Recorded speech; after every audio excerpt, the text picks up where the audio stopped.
Bonjour à tous, bienvenue sur le podcast hebdomadaire de la cellule qui fait sa rentrée avec les super micros qu'on a pu nous offrir grâce à vos dons exceptionnels et merveilleux. Merci à vous. Et puis voilà, pour revenir de cet été, on commence d'abord par un petit one-shot avec Adrien Berthelot, alias Chatarian, sur les forums, qui va nous présenter son jeu. Votre jeu, parce que vous êtes plusieurs. Exactement. Et qui s'appelle Engrenage. Nous sommes avec Flavie. Flavie, ça va de la pêche. La pêche, c'est la même blague que l'année dernière et l'année d'avant pour démarrer le podcast. Et Shadow de Lyon également. La pêche. Exactement. La patate, et bien c'est très bien. Bien le bonjour et puis, à tous. Nous serons rejoints en cours de podcast par Yosei, qui est l'ami de Shadow et qui va se joindre à nous pour la partie, mais qui n'est pas là pour la présentation. Comme vous le savez, le podcast One Shot, c'est 10 minutes de présentation. Ensuite, on coupe les micros, on va jouer et ensuite on débrief tous ensemble en mini-groupe. Topo débriefing en mini-groupe. Peut-être faire appel à un cadre un petit peu plus dynamique. Alors, Chatarian, tu vas nous présenter Adrien. Tu vas nous présenter Engrenage au nom d'une équipe gigantesque. Vous êtes combien à travailler sur ce projet ? Nous sommes 4 au total. Donc Sophie Briand, Julien Vastinier, Rebecca Zahabi et moi-même, Adrien Berthelot. Sophie Briand. Quel nom ! J'allais sortir certainement quelqu'un de très brillant, très intelligent. Quel nom extraordinaire. Alors, donc, Engrenage. Est-ce que tu pourrais nous présenter Engrenage ? C'est parti. Donc, Engrenage, vous connaissez les auteurs maintenant. C'est un jeu de rôle steampunk. Non, c'est un uchronique, mes excuses. Une uchronique. Aux accents steampunk et horrifiques. Tu peux nous faire l'accent steampunk là, rapide ? Un accent steampunk. Alors je pars dans un micro avec des grésillements. Je commence à taper dessus. Bienvenue au radio podcast de la cellule. Donc, ce podcast vous sera entièrement présenté par la vapeur steampunk. Allez, on va à vapeur. d'interrompre. Ça va loin quand même. Non, Allez, on va pas aussi loin dans le dire steampunk dans Engrenage. Engrenage, donc vous jouez en 1882. Dans l'immense mégalopole d'Avengreen, qui est une mégalopole bâtie sur la côte est. Tu peux répéter le nom de la... Avengreen. Parce que j'avais compris le nom. Greenbergen. La ville de Greenbergen. Donc en fait, vous jouez donc sur cette... Attention à ton micro. Ne l'éloigne pas plus loin qu'un pouce, tu vois. D'accord. Voilà. Sur le pouce, voilà. Donc vous jouez dans Avengreen, qui est construit sur la côte est d'un continent américain alternatif, qui, contrairement à celui qu'on connaît, nous, dans notre histoire, est beaucoup plus mystérieux. Il n'y a pas d'Amérindiens dessus, il y a une civilisation qu'on appelle les Sécades, qui sont qu'on pourrait grossièrement appeler des hommes lézards, et qui sont beaucoup plus divers et extrêmement beaucoup plus belliqueux que les Amérindiens, et aussi un peu plus évolués technologiquement. Et le fait est que les humains, à la place de s'étendre et de s'étaler complètement sur le continent américain comme ils l'ont fait, vont se concentrer donc sur cette côte est et bâtir leur immense cité Avengreen, qui est la cité de tous les possibles en 1882. Je précise la date car Engrenage, on n'a pas voulu faire comme beaucoup d'univers steampunk qui se situent dans une ère steampunk. Non, on joue en 1882 et à cette époque-là, dans un 1882 un peu fantasmé, et à cette époque-là, à Avengreen, il y a des aventures avec d'immenses machines, des savants fous. Regarde le micro. De l'occultisme. Vas-y, je t'en prie, vas-y. De l'occultisme. Voilà. Et toutes ces bonnes choses qui font une partie de JDR. Ça, on en reparlera. Est-ce qu'il faut de l'occultisme pour faire une bonne partie de JDR ? Oui, un débat très intéressant. Très important. Alors, donc ça c'est l'univers, on joue dans cette cité. Ça ressemble un petit peu à une sorte d'exil. Tu connais le jeu de rôle du Grumpf, l'exil ? Je ne connais pas Exil. Enfin, du Grumpf, de Ballon Taxi, parce qu'ils sont plusieurs sur le truc. Où donc on joue dans une cité et finalement la cité est un personnage à part entière dans cet univers. C'est un petit peu le cas d'Avengreen ou pas ? Un peu comme dans Abîme aussi, où la cité finit par avoir une âme qu'on peut rencontrer. Alors, il y a plusieurs choses. Comment dire, ce que tu me demandes, ça commence à ouvrir un peu pas des secrets, parce que. D'accord. Mais Avengreen, c'est un jeu où on essaiera de garder quelques secrets. D'accord. Tout de même, surtout au niveau de l'occultisme, on veut vraiment pas que ce soit. Regarde le micro. On ne veut vraiment pas que ce soit un jeu où tout est simple au niveau de ce qui peut être occulte et ésotérique. Donc, vous jouez dans cette cité, oui et non. Comment dire ? Vous pouvez évidemment jouer, la majorité des scénarios se jouent dans la cité d'Avengreen, mais le monde reste ouvert pour l'instant. C'est juste que quand on sortira notre premier livre, on décrira surtout Avengreen. Et donc, évidemment. Votre premier livre, ça veut dire qu'il y aura combien de livres ? Non, ça veut dire qu'on a envie d'en sortir d'autres après. En gros, vont en sortir 18. Haven Green n'est que le début d'une longue série à acheter. Tais-toi. Et les auteurs qui font ça, l'erreur de dire que ce sera en 6 bouquins, tout ça. Oui, Alors- je vois bien, Monsieur Sens. Donc, Donc, vous pouvez jouer à Haven Green, mais il y a d'autres lieux à jouer, évidemment. Vous pouvez jouer hors des murs d'Haven Green. Le scénario, notamment notre kit de démonstration, se déroulera hors des murs d'Haven Green. d'accord. Vous pouvez naviguer, même si c'est un peu plus dur que dans notre monde. Et vous pouvez aussi aller en Europe. Il faut savoir que dans les fées chroniques d'Engrenage, dans notre univers, en fait, on n'a pas un peu comme dans Secret des Septièmes Mers, c'est-à-dire qu'on a le monde, mais la majorité de notre inspiration, c'est le monde tel qu'on connaît, mais on peut utiliser juste ça comme prétexte à des aventures, à des scénarios, à des intrigues. Et donc, dans l'univers d'Engrenage, l'Europe, il y a maintenant 10 ans, quand vous jouez en 1882. Donc, depuis 1872, l'Europe se casse peu à peu la gueule sur une suite d'événements uchroniques, comme la mort de la reine Victoria, l'affrontement entre l'Empire français et l'Empire allemand qui s'éternise. Plein de choses qui vont faire que l'Europe vraiment est en train de s'effondrer sur elle-même en avance. D'accord. Ok. Alors, donc, ça, c'est le contexte historique, l'univers du jeu. Est-ce que tu pourrais nous parler du système de jeu, Moi plus j'ai de son une autre système question de. sur l'univers. T'as dit que c'était un peu steampunk. Flavie. Oui. Quelle est l'énergie qui est utilisée du coup?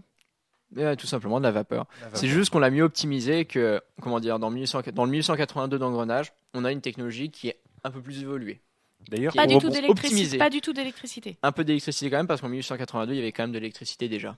et Shadow. pour rebondir sur ta question, il a dit que c'était un univers avec l'accent steampunk, et tu as dit aussi horrifique. Pour l'instant, je ne vois pas ce qui est.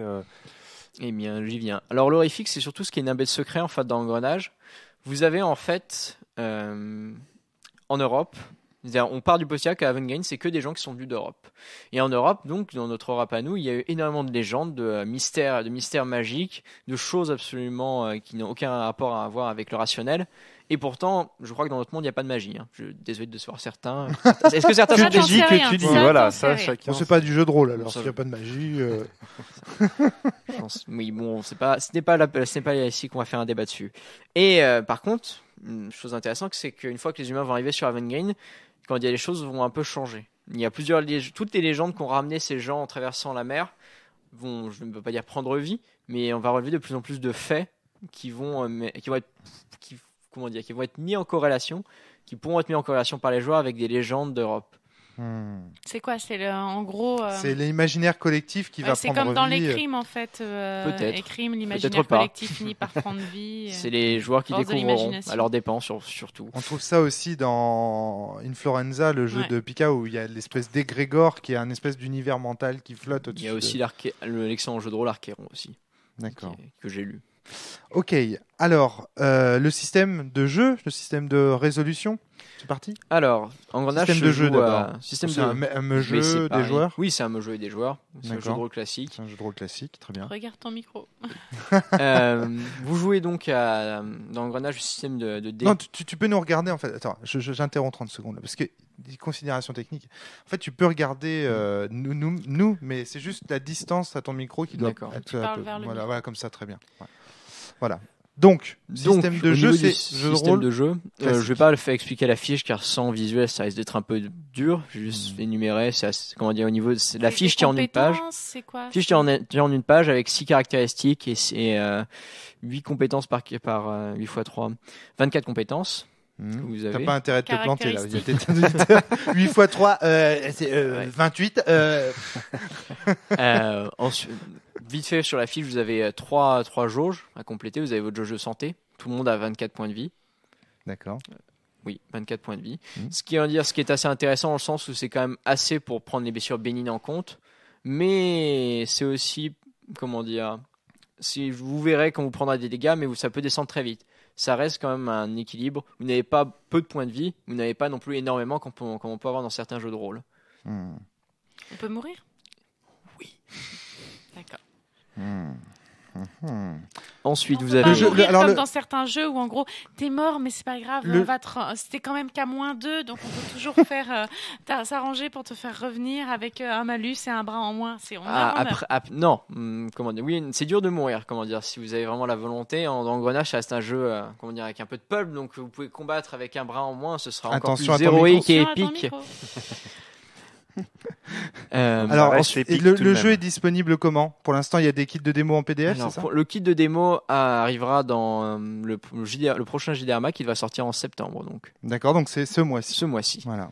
Ok. Donc, Et du coup, donc, au niveau du système, donc c'est caractéristiques, compétences, donc c'est classique. Vous avez choisi ça. Est-ce qu'il faut faire du roleplay ou est-ce que c'est juste lancer des Je vais dés? quand même expliquer le lancer Ouais. de Parce dés que qui est un peu système- spécial. Le système de jeu, c'est en gros, il y a un jeu et des Ça, des il l'a joueurs, mais oui, mais du coup, relié avec le système de caractéristiques, compétences, est-ce qu'on doit faire du roleplay ou est-ce que c'est juste réagir à ce que dit le MJ? Donc, j'explique maintenant le système de dés. En gros, là, je joue à 2d12. Vous avez 2 dés que vous devez différencier. Et vous aurez donc un dé pour l'ordre et un dé pour le chaos. Sachant que, à chaque fois que vous devez faire un test, le joueur décide s'il va lancer 2 dés ou un dé avec un petit bonus, pour équilibrer un peu au niveau des chiffres, ou un dé. Sachant que, évidemment, s'il lance 2 dés, il va. Donc, imaginons une situation classique. Il veut assommer. Une porte. Non, c'est la situation classique que j'explique à chaque fois. Il va essayer d'assommer quelqu'un. Donc il lance ses 2 dés. Imaginons qu'il fasse 11 en KO et 5 en ordre. L'action est réussie parce qu'il est quand même assez fort, imaginons. Le problème, c'est que la dominante de KO dans son action va faire qu'il va il va s'emporter un peu et briser le crâne de la personne qui l'a assommé. Et c'est très dur d'interroger une personne avec le crâne ouvert. Dans d'autres termes, on peut imaginer que vous devez fouiller des documents avant que le professeur revienne dans son bureau, car vous êtes entré illégalement dans son bureau pour prendre des documents. Vous devez chercher le bon document.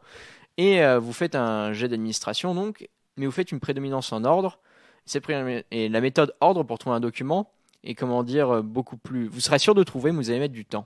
Je peux te poser une question parce que du coup, en fait, 2 questions. A priori, il y a des conséquences du coup quand on fait un jet. Est-ce qu'il y a un système pour gérer les conséquences ou c'est au MJ de les faire? C'est au MJ d'interpréter en fait les balances, la prédominance. C'est pas du tout au joueur d'interpréter ces jets. J'y viens. C'est d'abord le joueur a choisi sa méthode. S'il perd le contrôle de ses méthodes ou il choisit ses méthodes en ne prenant qu'un dé, et il y a aussi petit supplément qui est généralement c'est le MJ qui va interpréter, sauf dans certaines situations spéciales, les échecs et les réussites critiques. Les échecs critiques sur un jet de KO, c'est le MJ qui va décrire l'action, tandis que si c'est un échec critique sur le dé d'ordre, c'est le joueur qui va la décrire. Et le reste du temps, réussite critique sur le dé de KO, c'est le joueur qui décrit. Réussite critique sur le dé d'ordre, c'est le MJ. Mais le reste du temps, oui, ce sera le MJ qui décrira, interprétera les jets de KO. Et du coup, que fait le joueur à part ça? Il va il décrit sa volonté quand il lance, sa volonté de faire, ce quand qu'il il veut lance ses faire. dés. Mais quand il lance un seul dé, généralement, vu qu'il choisit ordre ou KO, il sait globalement ce qu'il va faire. Le joueur a donc le choix entre. Il sait qu'en en lançant son dé de KO, il donne du pouvoir au MJ de pourrir sa réussite. C'est un petit peu la complication dans certains jeux où tu réussis, mais tu as une complication. C'est un peu ça quand tu lances 2 dés. Quand tu lances 2 dés, tu ne sais pas vraiment comment tu vas procéder pour réussir ton action. Mais quand tu lances qu'un seul dé, tu es parfaitement en possession de savoir comment tu vas arriver à mais la réussite est plus difficile à obtenir. Grosso modo. Oui et non. En lançant 2 dés, tu as plus de chances de faire vraiment un jet exceptionnel, mais en lançant un dé, tu as vraiment une sécurité qui est vraiment très confortable. D'accord. Et même si le maximum que tu peux atteindre avec un seul dé est plus faible, tu peux quand même. Tu as des jeux qui sont à peu près équivalents. Tu peux devenir un héros, mais pas trop. J'ai du mal à me représenter pour l'instant ce que ça en donne. jeu, c'est plus simple. Ouais, parce que c'est assez. En fait, on pourrait croire que la sécurité, c'est de jeter 2 dés, et au final, c'est l'inverse. Oui, exactement. Et parce que tu peux te faire pourrir par le MJ en lançant 2 dés, en fait. On se retrouve un peu dans une espèce de truc à la Wishmaster. Tu sais, où t'as le dé de KO. Je voudrais devenir belle éternellement. Lance ton jet. Voilà. Et puis du coup, voilà, si c'est le dé de KO qui l'emporte, tu deviendras belle, mais peut-être pas tel que tu l'avais. Je te transforme en mannequin. Non. Ouais, peut-être. Désolé. On verra ce que ça donne un jeu. Est-ce que t'as autre chose à nous dire sur le système de résolution dans un premier temps? Je termine juste parce que pour les 2 autres jauges dont j'avais parlé, vous avez votre santé mentale qui est un système assez fataliste malheureusement. Ouais. C'est-à-dire que quand vous êtes face à une situation choquante, on va dire pour les standards humains. Comme dans Cthulhu, quoi. Comme dans Cthulhu, exactement. Vous allez lancer donc un des 12 plus votre résistance mentale. Je précise qu'en grenage c'est du seuil, c'est-à-dire que vous devez faire le plus gros chiffre possible. Généralement c'est bon signe. Pour réussir à déplacer un seuil que le MJ a fixé et connaît. Ouais. Vous avez donc vos petits chiffres Et si vous réussissez, vous allez griser une case de votre barre de santé mentale et avoir un souvenir. C'est-à-dire que vous avez absorbé sur le moment ce choc. Si vous faites un échec, vous allez, dégriser et évacuer tous les souvenirs. Vous allez dégriser toutes vos cases et prendre une tare mentale qui sera plus ou moins longue, plus ou moins dérangeante, plus ou moins gênante sur le coup, suivant le nombre de cases que vous avez décochées. Et les tares mentales, elles sont indiquées où? C'est le MJ qui les fait ou alors vous avez fait un truc pour aider le MJ? Le MJ il est fait pour l'instant, mais quand on est en train d'établir des conseils pour faire. On veut vraiment que l'état mental soit représentatif des souvenirs que le. Donc là, on est un peu à la limite. En fait, si je comprends bien, dans l'état de développement du jeu, on est un peu à la limite entre le one shot et le playtest, parce que vous avez sorti le kit de démo, vous savez où vous allez, vous avez un système bien fixe, mais il y a encore des choses qui peuvent changer avant la sortie de la base. C'est ça? Il y a beaucoup de choses qui sont laissées au MJ là pour l'instant dans ce kit de démo, mais on veut justement faire en sorte d'aider le plus possible le MJ de lui donner encore plus d'outils. D'accord, ok. Ouais. Tu veux un système intuitif, c'est au sens de la magie intuitive dans les jeux de rôle, c'est-à-dire que le MJ ait une grande liberté créative lors de la partie. Exactement. Il n'est pas juste une liste de sorts. Quoi. Parfaitement. Mais en même temps, tu veux qu'il y ait quand même des rails et des guides. Le maximum de guides possible pour le MJ. D'accord. Et tu parlais d'une troisième jauge? Exactement. C'est la jauge de majesté. Tiens donc. Oui, en effet. Majesté, ça représente un peu le côté héroïque et pulp du jeu. C'est-à-dire qu'à chaque fois que vous avez fait un échec ou une réussite critique, vous grisez un point de majesté. Les points de majesté s'utilisent uniquement par 2. C'est-à-dire que vous ne pouvez pas toujours constamment en utiliser un dès que vous en avez. Vous devez toujours attendre un peu pour réaliser une action. C'est Agon, quoi. J'ai jamais joué à Agon, j'ai jamais lu Agon, je ne connais pas Agon. Arrêtons de faire des comparaisons, écoutons Adrien. Et avec donc le point de majesté, en utilisant des points de majesté, vous pouvez réaliser une action, qui va mettre un peu en arrière tout ce qui est la simulation réelle, pour mettre en avant le côté esthétique de votre action. On peut jamais le faire ailleurs? Non.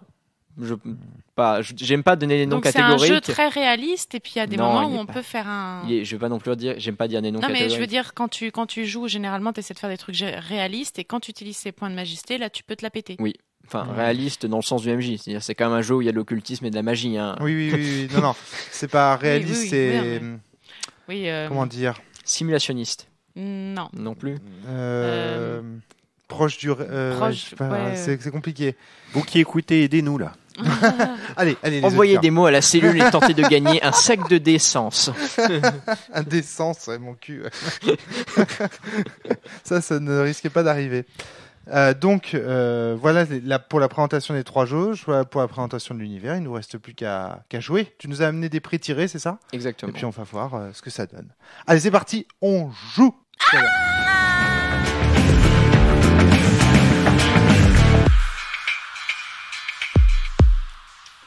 Bon, voilà, fin de partie. C'est-à-dire que la cellule reprend, c'est la rentrée, puis on reprend également nos bons vieux travers, c'est-à-dire qu'on vient de finir ce scénar, il est 3h du matin, et donc ce podcast est enregistré entre 5 heures du matin. Ça me rassure parce que le fait d'avoir des enfants n'a pas changé du tout nos mauvaises habitudes. Absolument pas. Ils dorment et nous ne dormons pas et nous sommes exténués. On va faire peut-être un rapide tour de table, peut-être commencer par Adrien. Comment s'est passée cette partie? Eh bien, N'hésite pas à nous en balancer plein la gueule. Hein. Assez spécial. C'était spécial, pour le moins. Dans le sens où c'est quand même le scénario que j'ai joué, c'est un scénario que j'ai quand même joué beaucoup de fois. Et que là, j'ai vraiment eu des choses assez inattendues. Malgré le fait qu'il y a quand même des techniques qui sont rodées dans ce scénario. Et que là, j'ai quand même eu de l'innovation. Effectivement. Mais c'est normal, ce scotch est terriblement bon. C'est ça. C'était la phrase récurrente du personnage de Shadow. Mais c'était assez sympa parce que vous êtes vraiment pris au personnage. Mais j'ai presque l'impression, c'est assez ironique, que vous êtes trop pris au personnage et que justement les personnages étaient peut-être pas bons. C'est justement la première remarque que je ferais moi tout à l'heure. Enfin, c'est pas qu'ils étaient pas bons, c'est qu'ils sont pas appropriés adaptés pour le scénar que tu veux faire. Que vous êtes tellement dedans que je me suis rendu compte. En fait, le problème, c'est que tu nous as donné des personnages humoristiques. Mais oui. Donc moi, je suis désolée, mon personnage qui est censé se balader sans arrêt avec un cactus et lui parler, je suis désolée, moi, dès que je pouvais être dedans, j'étais censée protéger mon cactus. C'était juste pas possible. On peut peut-être faire un rapide tour de table pour présenter les personnages. Donc Flavie, tu es une journaliste, photographe, une photographe. Journaliste, non, c'est pas une journaliste, une photographe, un peu qui veut juste photographier et qui a son meilleur ami qui est un cactus, à qui j'ai donné un prénom russe. Et qui en gros est complètement à l'ouest, quoi. Enfin. Ah oui, en même temps, quand t'es russe, t'es à l'ouest, c'est normal. T'es sûr, c'est pas plutôt à l'est? À l'est plutôt. Il est tard. Fais-moi une addition. Yosei, dont on va découvrir la voix. Oui. Alors donc, quel était le personnage que tu nous jouais ce soir? Donc moi, j'étais une tueuse dépressive. Voilà. Une Catwoman avec 20 kilos de plus. Non, c'est pas celle-là. C'est pas celle-là. Non, c'est une tueuse dépressive dont toutes les connaissances se demandent comment elle a fait pour pas encore se suicider. Alors moi, après c'est peut-être une interprétation personnelle, mais qui n'aime qu'une chose dans la vie, c'est donc tuer. Et qui s'avère ne pas être très sociable, donc pas forcément évidente à jouer, même si je suis passée un peu au-dessus parfois. Oui, effectivement, puisque finalement, c'est toi qui as fait tous les trucs sociaux. Tous les trucs de baratin. C'était une erreur de casting, je dirais. Erreur de casting, c'est-à-dire que c'est la... À la limite, t'aurais peut-être dû prendre mon perso, en fait. Antisocial, alors que t'as essayé de faire que ça, et même bien, tu as même bien fait des fois. Ouais. Et nous, souvent, en fait. Shadow, alors le personnage... Alors moi, j'étais un agent secret sur le retour, une sorte de James Bond, OSS 117... donc toujours à se croire invincible et à vouloir faire des actions héroïques. Tout à fait. Enfin, en tout cas, il a l'impression de le faire et absolument. Voilà. Sauf qu'il n'est pas héroïque et qu'il ne fait pas des actions extraordinaires. juste, il demande à des petits Japonais de passer devant. Voilà. Passer devant. Il boit du scotch et tout qui est terriblement délicieux. Voilà. Exactement. On aura compris. Donc voilà, moi je veux un japonais. Un grand potentiel justement humoristique. Oui, bah oui. Du coup, mais tous en fait. Moi je veux un mathématicien japonais, philosophe qui se perd dans ses rhéteur maladroit quoi. Labyrinthique. Une sorte d'Edouard Baird du Soleil Levant. Exactement, c'est ça. Et lui... je l'en retiendrai aussi. Et lui il est à l'est aussi. Et donc voilà, là on voit les persos, c'est que des persos humoristiques, Adrien. On a envie de jouer n'importe quoi, de faire n'importe quoi. Alors tu nous annonces un univers horrifique, etc. Puis déjà au départ, c'est pas du tout horrifique, normal, parce qu'il faut le temps que l'horreur s'installe. Mais du coup, avec des personnages comme ça, des pré-tirés comme ça. Mais du coup, qu'est-ce que tu cherches à provoquer du fun sur une convention, par exemple? Tu te dis tiens, ça va être fun comme ça. Ce qu'on cherche surtout à faire avec Engrenage, c'est surtout donner à la fois les outils pour à la fois faire des parties humoristiques et horrifiques. Ouais. Là, j'ai voulu faire un peu vous montrer un peu les deux, c'est-à-dire au début commencer avec du très fun avec les personnages, et à la fin essayer de faire de l'horrifique. Bon, pour des raisons temporelles, on n'a pas vraiment pu aller à fond dans l'horrifique, mais normalement à la fin on est allé fond dans le fun, par contre. Voilà. Il n'y a pas de souci. Ah, vous avez été super actifs. Ouais. Mais disons qu'on n'a pas vraiment le temps de glisser dans l'horrifique. Je pense qu'avec plus de temps, on aurait pu. Alors moi, j'ai 2-3 petits conseils parce qu'il y a des trucs que j'ai notés sur comment tu poses l'ambiance. Au début, en fait, non, ça, je pense que ce genre de choses devrait être noté dans une base justement. Mais oui. Parce que justement, en fait, vu que t'as ça dépend ce que a priori vous voulez provoquer ce genre de choses. Je pense que les moments où tu mettais de la musique, notamment un peu plus horrifique, et ton idée de jouer avec la lumière pour amener la nuit, pour amener certaines choses, et sont des très bonnes idées qu'il faut marquer dans votre base comme conseil OMJ. En fait, votre base elle manque de conseils OMJ. Et si tu veux poser une ambiance, pour de temps en temps casser les moments où on faisait que du fun et où tu voulais amener une autre ambiance, une cinématique c'est bien. Parce que du coup, tu nous obliges à nous taire et à amener une autre chose, en fait. Et je pense que ce serait pas mal. D'expérience, là, on peut regarder... Si on prend, par exemple, le scénar, dès qu'il a mis de la musique, on a fermé notre gueule. Première scène, on commence à l'auberge. On discute d'une stratégie pour accomplir une mission donnée par une connaissance commune, qui est Elisabeth Marshall. Elisabeth Marshall nous demande de couler une compagnie adverse à sa propre compagnie, qui vient de lancer un nouveau bateau qui s'appelle le Titanic. Et notre objectif, ça va être d'essayer de couler le Titanic. comme l'histoire le sait, on a parfaitement réussi.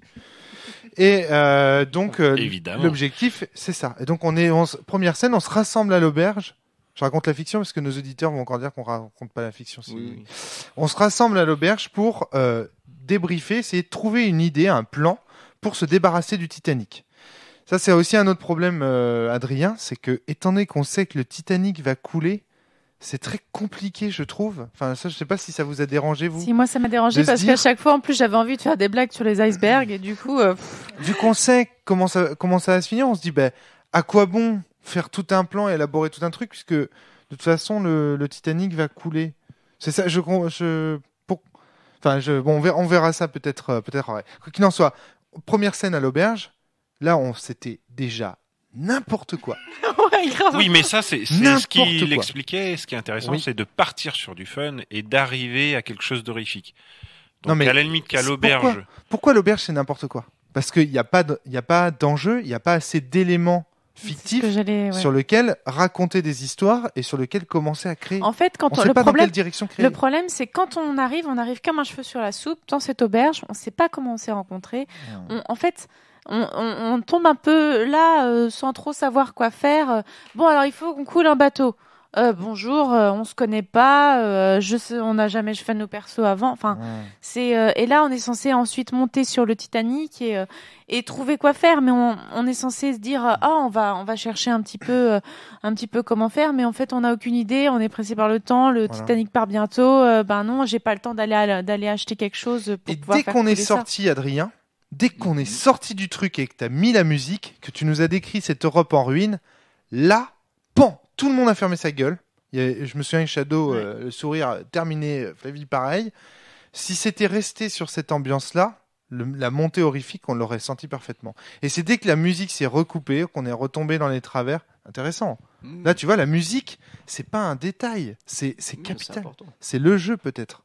Et donc du coup, je voulais te demander, parce que là on a fait une partie très fun, franchement moi j'ai une barre au ventre encore, là, je suis mort de rire. C'était vraiment hyper fun, c'était effectivement James Bond sur le retour avec ses acolytes alcooliques, c'était vraiment confronté à l'horrifique, oui, mais est-ce que c'est ce que tu veux pour Engrenage? En fait, ce que j'ai essayé de faire dans la partie là, c'est assez audacieux. Généralement les scénarios sont assez séparés, mais celui-là, vu que vous allez faire qu'un scénario pour parler du jeu ensuite, j'ai trouvé ça plus approprié d'avoir les deux mais dans d'où notre notre question répond, qu'est-ce que vous voulez faire avec Engrenage? Vous voulez faire des parties fun et de temps en temps des parties horrifiques? Vous voulez faire des parties tous les 2 semaines? Au MJ la possibilité, une fois qu'on aura, là, même dans le kit d'intro, il y aura 2 scénarios. Et ensuite, quand on écrira les outils pour à la fois faire au choix des parties horrifiques ou des parties un peu plus pulp et fun. C'est au choix. Et là, c'est vrai que même si c'était dur, j'ai voulu quand même vous montrer qu'on pouvait faire les deux dans Engrenage, en une seule partie. Alors, quelle est ta référence pulp, fun, horrifique? C'est quoi Est-ce que déjà, il n'y a pas 3 trucs en même temps? Parce que moi, j'ai eu l'impression de faire du Scooby-Doo. Scooby-Doo, ouais.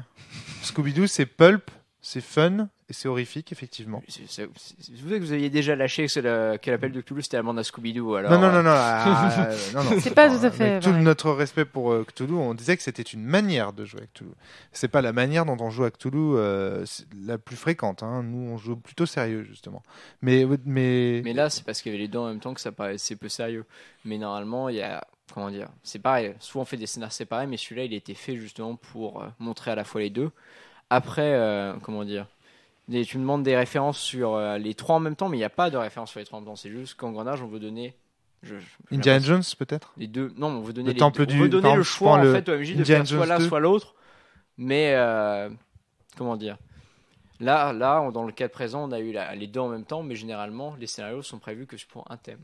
D'accord. Donc tu fais de l'horrifique ou Sleepy Hollow aussi peut-être? Du fun horrifique et assez pulp. Fun, je sais plus.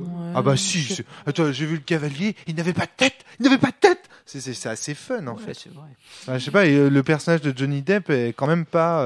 Oui, qu'il décrit lui-même comme une petite fillette effarouchée qui doit poursuivre un fantôme. Voilà, et puis il y a des scènes mythiques, des têtes qui roulent n'importe comment. Enfin, il y a des. Il y a beaucoup de fun en fait dans Sleepy Hollow. Quand il sort son sac et qu'il en sort tout un tas d'attirails. Enfin, il y a plein de scènes. Quand il mime la scène du cavalier. Enfin, si, c'est clair et net qu'il y a de l'humour là-dedans, quoi. Mais bon, je sais pas, est-ce que... Il y a aussi, pour moi, autre chose qu'au moment où on s'est calmé, moi, il y a autre chose qui m'a fait finalement, je pense, reperdre un peu la partie, c'est que quel que soit ce que je te demandais, c'était refusé, quoi. Ah ouais, ça c'est. Et du coup, moi, j'ai fini par être frustrée et je suis désolée, j'avais l'impression que quoi que je fasse, en fait, t'avais décidé que ça marcherait pas. Non, et ça, que du coup, enfin, je te livre mon ressenti, mais je vais te dire ensuite pourquoi j'ai ressenti ça. Du coup, puisque rien de ce que je proposais ne marchait, j'ai un peu perdu le fil, quoi. J'ai commencé à refaire des vannes. On peut peut-être citer des exemples tirés de la fiction, parce qu'après avoir été à l'auberge, on a embarqué sur le Titanic. Et là, on a cherché désespérément un plan pour essayer de couler le Titanic. Ce dont parle Flavie, c'est quand elle était essayé d'entrer en première classe. Mais non, il n'y a pas que ça. Pas que ça. Quelque chose que je demandais, c'était pas bon. Tu m'as dit que tu décrochais, donc moi je reprends. Non, il n'y a pas que là. Moi, je t'ai dit que je décrochais aussi après. Il faut raconter pour les auditeurs. Oui. Donc, le personnage de Flavie essaye d'entrer en première classe. Il y a un room du Titanic, voilà, il y a un système de sécurité. Ensuite, Yosei essaye quelque chose. C'est un échec. Ensuite, Yosei descend en bas. C'est un échec. Ensuite, qu'est-ce qu'on a fait ensuite ? C'était un autre échec. En fait, il y a eu un problème dans la scène de Yosei. Il y a eu un problème qui est assez récurrent, j'ai envie de dire, dans le jeu de rôle classique. C'est le joueur qui s'imagine qu'il fait quelque chose, tandis que le MJ s'imagine qu'il en fait une autre. Typiquement, elle voulait occuper les gardes pour te permettre de passer. Tandis que Adrien n'avait pas compris ça. Pour lui, quand les gardes s'occupaient de Yosei, évidemment, il y avait d'autres gardes qui venaient prendre la relève. Alors que dans la tête de Yosei, les gardes qu'elle était en train d'occuper en faisant sa scène de « Oh mon Dieu, je m'évanouis, au secours !» les gardes étaient du coup occupés à s'occuper d'elle, et donc toi, tu pouvais passer. Autrement dit, l'action de Yosei était ratée dans la mesure où Adrien n'avait pas la même vision de la scène que Yosei. Alors moi, il y a un autre truc qui m'a bloqué aussi, c'est le fait que tu n'annonces pas les seuils à dépasser. Moi, j'ai l'impression que c'était du coup tu lances ton jet de dés. Tu fais ton jet de dés, mais tu sais pas en fait si tu vas si tu sais pas ce que tu dois faire ni ce que tu dois dépasser. Et du coup, en fait, normalement quand tu lances le jet de dés, tu sais, t'as un petit peu le petit frisson, genre est-ce que je vais dépasser le machin et tout, qui va très bien du coup dans des trucs un peu horrifiques parce que du coup tu te sens un peu en synesthésie, tu vois, genre tu ressens un peu le truc. Et là, du coup, moi, je lançais le dé, mais je savais pas du tout si les scènes étaient difficiles à faire, s'il fallait que je fasse quelque chose de fort. Et du coup, en fait, ça servait un peu à rien de lancer les dés. Quand je les lançais, ça me... Alors, c'est mon ressenti. Alors, Adrien, je trouve ça un peu démotivant. C'est bizarre en plus, parce que vu qu'il y a une stratégie d'essayer de faire le plus haut possible, ce serait sympa d'annoncer le seuil. Et que, comme ça, le joueur, il prendrait le risque de lancer plus les dés noirs... Ça pourrait être intéressant. En plus, tu as parlé d'un truc qui est vachement bien. C'est que. Attends, là, il faut lui laisser le temps de répondre un peu. Après, merci. Il s'en prend plein la gueule depuis tout à l'heure. J'allais dire un truc bien, du coup. Je vais me fondre avec le micro. Alors, vas-y, parce qu'on t'a pris sur plusieurs scènes. Après, au niveau des refus, mais là, c'est vraiment. Comment dire, lui, il était vraiment spécial cette partie.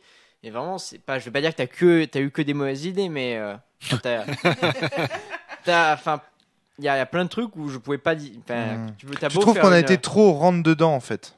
On a voulu résoudre le scénar en deux coups. C'est juste que des fois, le joueur peut avoir des bonnes idées qui peuvent vraiment l'aider, même s'il n'a pas la bonne compétence de base, une bonne idée qui peut marcher. Par exemple, Maman Yosei m'a fait un super replay d'intimidation contre un type, même si son jet qui était quand même assez moyen, est devenu assez bon pour contraindre le PNJ à se ranger.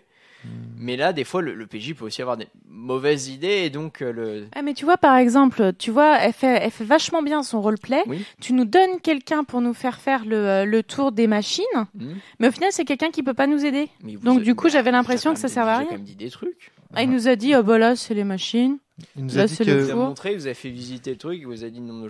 Moi, même s'il décollait pas très haut, il avait quand même une utilité.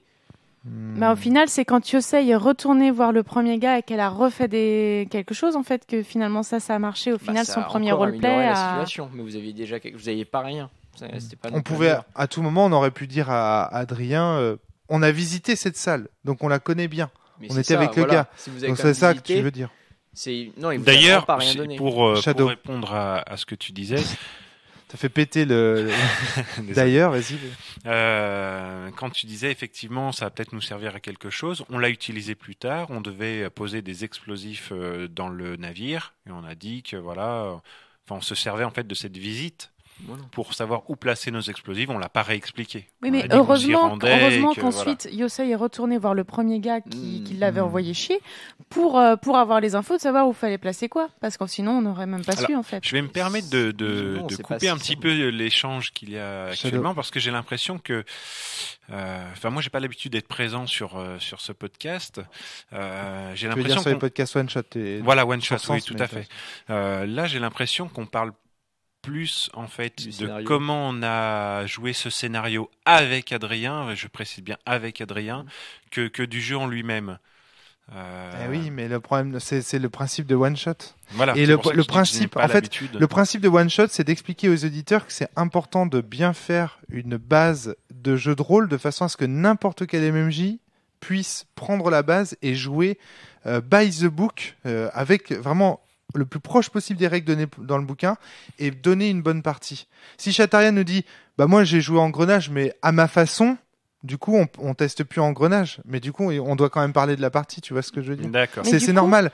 C'est normal. Du coup l'idée d'annoncer le seuil avant un jet, et ben c'est un truc tout bête, mais il y a un truc que t'as dit que tu faisais après, t'as dit que tu baissais le seuil quand le roleplay marchait. Oui. Et c'est hyper motivant parce que du coup ça récompense déjà le roleplay. Et que en plus si ça a baissé le seuil, tu sais qu'il a baissé et tu sais que du coup ton jet peut passer. C'est vachement chouette. Ça c'est vraiment spécial parce que c'est vraiment un automatisme que j'ai, mais pas juste un Engrenage, c'est vraiment un automatisme que je joue dans n'importe quel jeu de rôle, que ce soit du STN, que ce soit du Donjons et Dragons. J'ai toujours fait, je pense que beaucoup d'ailleurs de MJ non aussi. Non, pas forcément. Oui, pas forcément. Mais donc oui, c'est bon. Et je pense qu'il faudrait que ce soit vraiment mis dans la base. C'est une bonne idée. J'ai déjà le but de l'engrenage, c'est vraiment de laisser des libertés au MJ, lui donner un maximum de guides, de conseils pour jouer en engrenage, pour aller avec la base d'univers, lui donner un maximum de conseils pour jouer. Et ça fera partie évidemment des conseils. Puis c'est une pure récompense du coup pour le joueur qui du coup est motivé pour bien jouer son perso et ça amène plus de choses encore. Shadow. Oui, et du coup c'est très important comme tu disais de le préciser et d'annoncer le seuil même s'il est rabaissé, parce que cette sensation de frustration que tu as eue, Fly, n'aurait pas existé parce que tu fais ton jet, tu rates. Bon bah c'est de ta faute. Voilà, parce que du coup, des fois, t'as un peu l'impression. C'est ta faute, c'est tes compétences qui ont joué. C'était que si t'avais pas envie qu'on réussisse quelque chose, bah du coup le jet qu'il soit réussi. Voilà, c'était pas transparent, tu vois. Voilà, c'est ça. C'était pas transparent. Mais attendez. Au-delà de ça, moi je trouve que pour Engrenage, ce serait vachement intéressant d'annoncer le seuil, parce que dans Engrenage, il y a le système suivant. Soit on a 4 points, donc on fait compétences plus, comment t'appelles ça, des caractéristiques. Plus caractéristiques. Oui. Donc du coup, tu as par exemple, alors je vais prendre ma fiche, puis comme ça on va donner un petit exemple, c'est très intéressant. Tu as par exemple, moi j'ai sang-froid à 2 et perception à 2, donc ça me fait 4 points de base. Je vais avoir un seuil, mettons, à dépasser de je ne sais pas, et c'est ça le problème, c'est que tu ne dis pas. Donc du coup, j'ai 4. Si j'ai le 2 choix, c'est soit je lance un seul D12, auquel cas j'ai un plus 4 de toute façon au résultat. Donc si je fais 6 par exemple sur le D12, ça fait 6 parce qu'il y a le D12, plus 4 parce que j'ai lancé qu'un seul dé, et 4 aussi parce que j'ai sang-froid plus perception égale 4. Au final, ça me fait un résultat de 4 plus 4, 8 plus 6, 14. Donc ça, c'est une première manière d'atteindre un seuil. Là, en l'occurrence, c'est une réussite à 14. Et puis, j'ai une deuxième manière d'atteindre le résultat. C'est de lancer 2 dés. Cette fois-ci, j'ai pas de bonus fixe, c'est-à-dire j'ai pas mon plus 4 normal. Mais par contre, je lance 2 dés 12. Donc, si on regarde une moyenne de lancer 2 dés 12, c'est un peu avantageux de lancer les 2d12 et surtout ça permet de faire une réussite un peu plus explosive. Je peux très bien me retrouver avec 2-10 et du coup faire un 24 en perception plus sang-froid. Et tu vois, si tu annonces, là où je veux en venir, c'est que mais par contre attention, si je lance les 2 dés, il y a cette histoire de dé de chaos qui est noir et de dé d'ordre qui est blanc. Plus le chaos, c'est-à-dire le dé noir est avantagé, plus les PJ le joueur a une influence, une prise sur la narration. Inversement, plus c'est le dé blanc qui est élevé, plus c'est l'ordre qui l'emporte, Non, c'est mal expliqué, Adrien. Non, c'est pas vraiment ça. Hein. C'est dans tous les cas, c'est OMG d'interpréter vraiment faut dire les ascendants que peut avoir un dé sur l'autre. Mais tu te rends compte, ouais. Donc ça change quoi alors de lancer? Tout à l'heure, quand tu nous l'as expliqué, moi j'avais compris qu'en gros, quand le joueur amenait du chaos, c'était à lui d'expliquer et que quand il y avait de l'ordre, c'est spécial. Ah oui, c'est pour les critiques. Oui, pardon. c'est pour les critiques. Excusez-moi, c'est vrai. Mais dans tous les cas, dans tous les cas, le fait d'annoncer le seuil amène le joueur, tu vois, à plus utiliser le système, à se dire tiens, je vais faire un petit calcul du style bon, allez, là j'ai un seuil qui est assez aisé, allez, je vais pas prendre de risque, je vais prendre mon dé blanc. Inversement, si tu lui donnes un seuil difficile, il va se dire allez, là il faut que je prenne un risque. J'y vais. Alors, j'essaye. Moi, je vais prendre un petit peu sa défense, au pauvre petit. C'est qu'en fait. C'est vrai qu'il nous a traité de vieux tout à l'heure. Donc, du coup, on se venge. Au moment où, pendant la partie, ce fait-là lui avait été reproché, il nous avait signalé qu'en fait, sans dire de seuil exact, il indiquait si c'était un jet facile, plutôt difficile. Et je reconnais qu'il l'a fait plusieurs fois dans la partie, au moment où moi je l'écoutais, mais je devais être la seule à l'écouter. Ah, d'accord. Et je pense que vous n'avez pas entendu parce que c'était des moments où ça partait bien en live à côté et où moi je faisais des actions avec lui. Voilà, donc j'avoue que plusieurs fois il m'a annoncé, pas par des chiffres mais par des indications, le type de difficulté qu'il attendait par rapport à mon jet. Du coup, facile, c'est quoi? C'est des actions à 12, 14, etc. 12, ouais. Et difficile, c'est quoi? Difficile, on commence à aller au-dessus de 16, au-dessus de 17. Yes, ok. Et j'ai trouvé aussi que... ça, on le savait pas. Mais c'est parce qu'on n'a pas écouté. Oui, mais en fait, j'ai trouvé aussi que ça se devinait par rapport à. Oui. Alors, ceci dit, non, ça, on est d'accord. On est d'accord. T'arrives à trouver facilement la moyenne de tes lancers, qui était justement autour de 12, 13. Non, mais attention, je dis pas. Non, mais je donne juste mon bien, mais je comprends. Du coup, on comprend assez vite ce qui va réussir et ce qui va rater, si tu veux.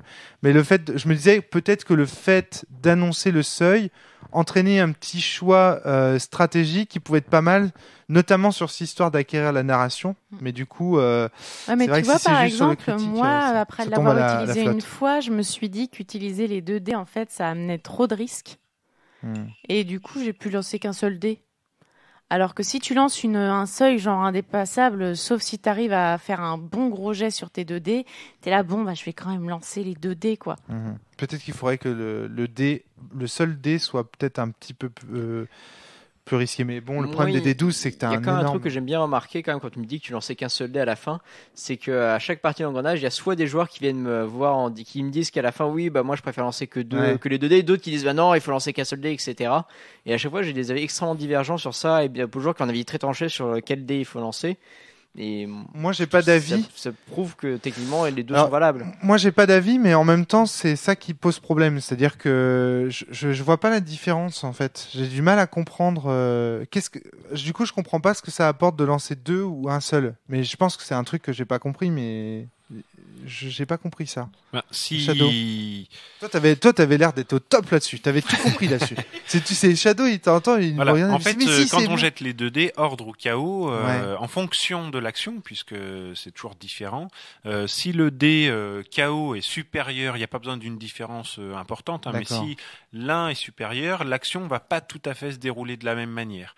Je reprends un exemple que tu avais dit tout à l'heure, quand tu avais présenté le jeu. Il me semble, c'est que si on assomme quelqu'un avec un dé de chaos supérieur au dé d'ordre, on risque de faire plus que l'assommer, quoi. On prend un risque. En fait, avoir 2 dés peut modifier la résolution de l'action dans un sens qu'on n'aurait pas forcément prévu. Le risque, il est là, en fait. Et si vraiment on fait un critique sur l'un des 2 dés, une réussite critique, c'est soit le MJ qui définit la résolution de l'action, soit nous. Et là, ça a une importance aussi. D'accord, ok. Voilà. Il y a aussi, je reviens sur les seuils, il y a aussi quelque chose, certes, les seuils, c'est vrai que c'est intéressant ce qu'on me dit sur la tension. C'est vrai que c'est une chose auquel je repense quand j'ai joué à certains jeux de rôle. Les seuils ne sont pas annoncés, mais on les connaît, étant donné que c'est comme à Cthulhu ou à Warhammer V2. On joue avec ses propres compétences. Notre propre compétence, c'est le seuil. Là, il y a quand même une chose que j'aime bien mettre, c'est la nuance dans l'échec ou la réussite, qui est avec un seuil qui est moins possible. Parce qu'un seuil, c'est en dessous c'est noir, au-dessus c'est blanc. Moi, ce que je préfère, c'est mettre vraiment des nuances, c'est-à-dire que c'est pas, même si tu as fait un petit jet, par exemple, pour l'enquête, là, il n'y avait pas beaucoup d'enquêtes dans le scénario, mais pour des scénarios où il y a plus d'enquêtes, c'est mettre de la nuance, c'est voilà, tu as fait un petit jet, mais tu as quand même vu ça. Toi, tu as fait un plus gros jet, tu as vu ça de plus important. Chacun apporte sa petite pierre. Ou alors, et pareil dans l'échec, tu as fait un échec, mais pas grand chose, donc techniquement, tu as réussi, mais tu auras une crasse. Des sortes de parenthèses, entre guillemets, c'est-à-dire de 1 à tant, tu arrives à faire ça. Ouais, mais si à chaque jeu, je suis obligé d'expliquer tout le nuancier. Ouais, mais le truc, c'est que dans la base, il faut bien aider le MJ qui va apprendre le jeu en main. Oui, le MJ, mais pas annoncer aux joueurs le nuancier de réussite. Non, mais sans parler de nuancier, par exemple, si tu dis, voilà, ta réussite, merci, ta réussite est à 12, le joueur jette son dé, il fait 10, rien ne t'empêche de lui donner une information. Après, il ne sait pas s'il a toute l'information. Lui, il ne sait pas ce que tu as entre les mains. Oui, mais il sait quand même qu'il a fait un échec. Pas forcément un échec, il était proche du truc. Évidemment, s'il a fait 2... Oui, mais s'il a fait 10 et qu'on lui a dit que la réussite c'est 12, le joueur va tout de suite comprendre qu'il a un échec et il va vraiment douter de ce qu'il a trouvé. Bah justement. C'est pour ça que je préfère dire des nuances comme facile, bon ou très bon, qui sont applicables. Mais j'essaierai de faire une partie vraiment avec des seuils. Mais moi, test. Oui, ouais, voilà, c'est ça. Je pense que. Mais nous, on est juste là pour donner des conseils à notre ressenti. Moi, j'ai l'impression qu'on est passé complètement à côté du jeu. Non. Si, il y a un truc qui était top.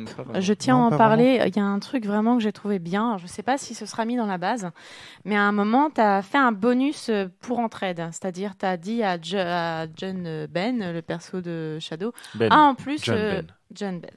Et en plus, il y a le perso de Yosei en plus qu'elle a et qui t'aide. Du coup, tu as un bonus. Alors, je sais plus c'était quoi. Mais je me demandais si c'était dans la base. Parce que je trouve ça intéressant, vu qu'on est une équipe, d'amener un principe d'entraide. Je pense le mettre, mais comme pour le bonus roleplay, pour moi, c'est vraiment un automatisme. Non, justement. Mais je le mettrais dans la base si c'est compté dans les guides. C'est d'accord. Moi, je trouve ça intéressant. C'est une bonne idée. Donc, du coup. Après, un chapitre conseil au MJ, tu peux bien le mettre même, sans que ce ne soit pris. Le kit d'intro est parsemé de notes au MJ ou de conseils au MJ. D'accord.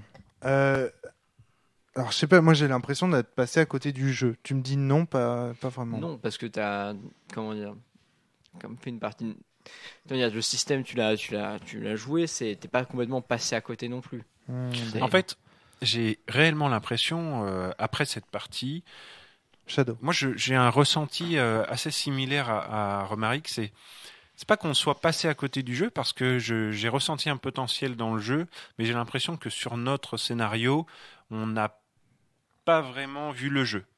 Enfin, il faut vraiment faire plusieurs parties. J'ai l'impression que c'est vraiment un jeu à campagne pour vraiment découvrir l'horrifique. Enfin, pas à campagne, moi, mais peut-être tu m'avais fait rêver le côté steampunk dans une ville qui s'appelle Haven Green, avec une ville qui a un petit, qui a l'air d'être un peu vivante et tout. Moi, tu m'as fait rêver. Et au final, on se retrouve sur le Titanic où il n'y a pas vraiment de steampunk et où du coup, j'ai protégé un cactus, quoi. Mais voilà, c'est normal sur un scénario, et justement c'est le ressenti d'être passé à côté du jeu, c'est parce qu'il faudrait faire peut-être 3-4 parties, sans parler d'une grande campagne. 3, et là, non, mais 2 déjà serait bien. En fait, on sent que dans cet univers, il y a vraiment des choses à découvrir. Enfin, moi, c'est l'impression que j'ai eu de pouvoir ouvrir des portes et me faire surprendre à chaque fois, sauf que c'est marrant que tu parles de ça, parce que justement le scénario tripé autour de portes à ouvrir. Sauf qu'en fait, dans un scénario, on a le temps d'entrouvrir une porte seulement, quoi. Moi, c'est ça aussi. C'est un peu le regret que j'ai aussi. C'est le temps, hein, vraiment. Et pourtant, on t'a. C'est peut-être un peu ça aussi, c'est que même si on a un peu allongé, quand il est très tard, on n'a pas vraiment eu le temps de. Mais moi, j'ai bien. Enfin, au moment où l'horrifique a commencé, d'abord la musique est revenue. Et mine de rien, ça jouait énormément.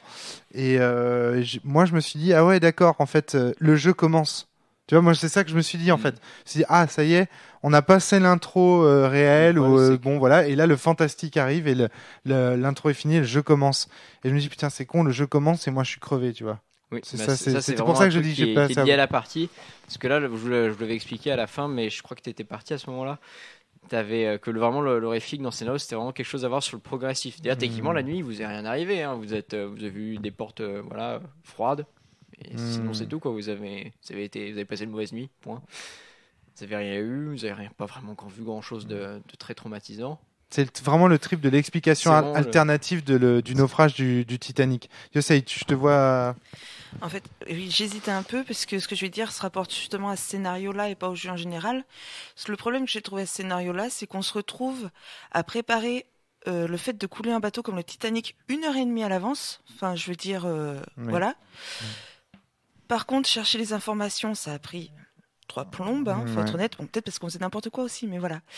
Et effectivement, l'horrifique est arrivé au moment où on a l'impression de quelque part d'avoir rien fait, d'avoir galéré pendant 3 heures. Donc, le moment où on aurait dû mettre le plan en marche a été trop rapide, donc on s'est retrouvé sur place à n'avoir aucun plan et à faire n'importe quoi.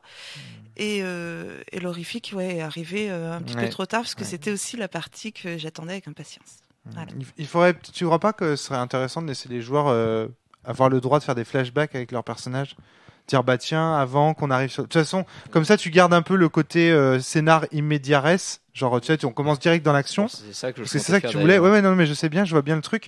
Mais en même temps, tu permets aux joueurs de faire des petits flashbacks dans lesquels ils auraient pu commencer à négocier des trucs avec la mafia irlandaise. Ou alors la nana Marshall leur a donné un plan à suivre, tout simplement. Et du coup, le plan est amené. Pas un peu si vraiment. Enfin, moi, ce que j'ai bien aimé, avec ce scénario. Même si là, c'est vrai que vous avez galéré pour 3 heures. C'est qu'à chaque fois, les joueurs trouvent un plan nouveau, quasiment nouveau, quoi. Pour ce truc. C'est un bac à sable. Et ce sérieux, on dirait pas. C'est un truc où vraiment on est coincé sur un bateau, mais c'est un immense bac à sable en fait. Ouais. Alors, il y avait un nombre de choses à faire. Je vais me permettre d'intervenir. Shadow. En fait, t'as le droit. Oui, non, mais des invités. La parole en fait parce que vous étiez en train d'échanger.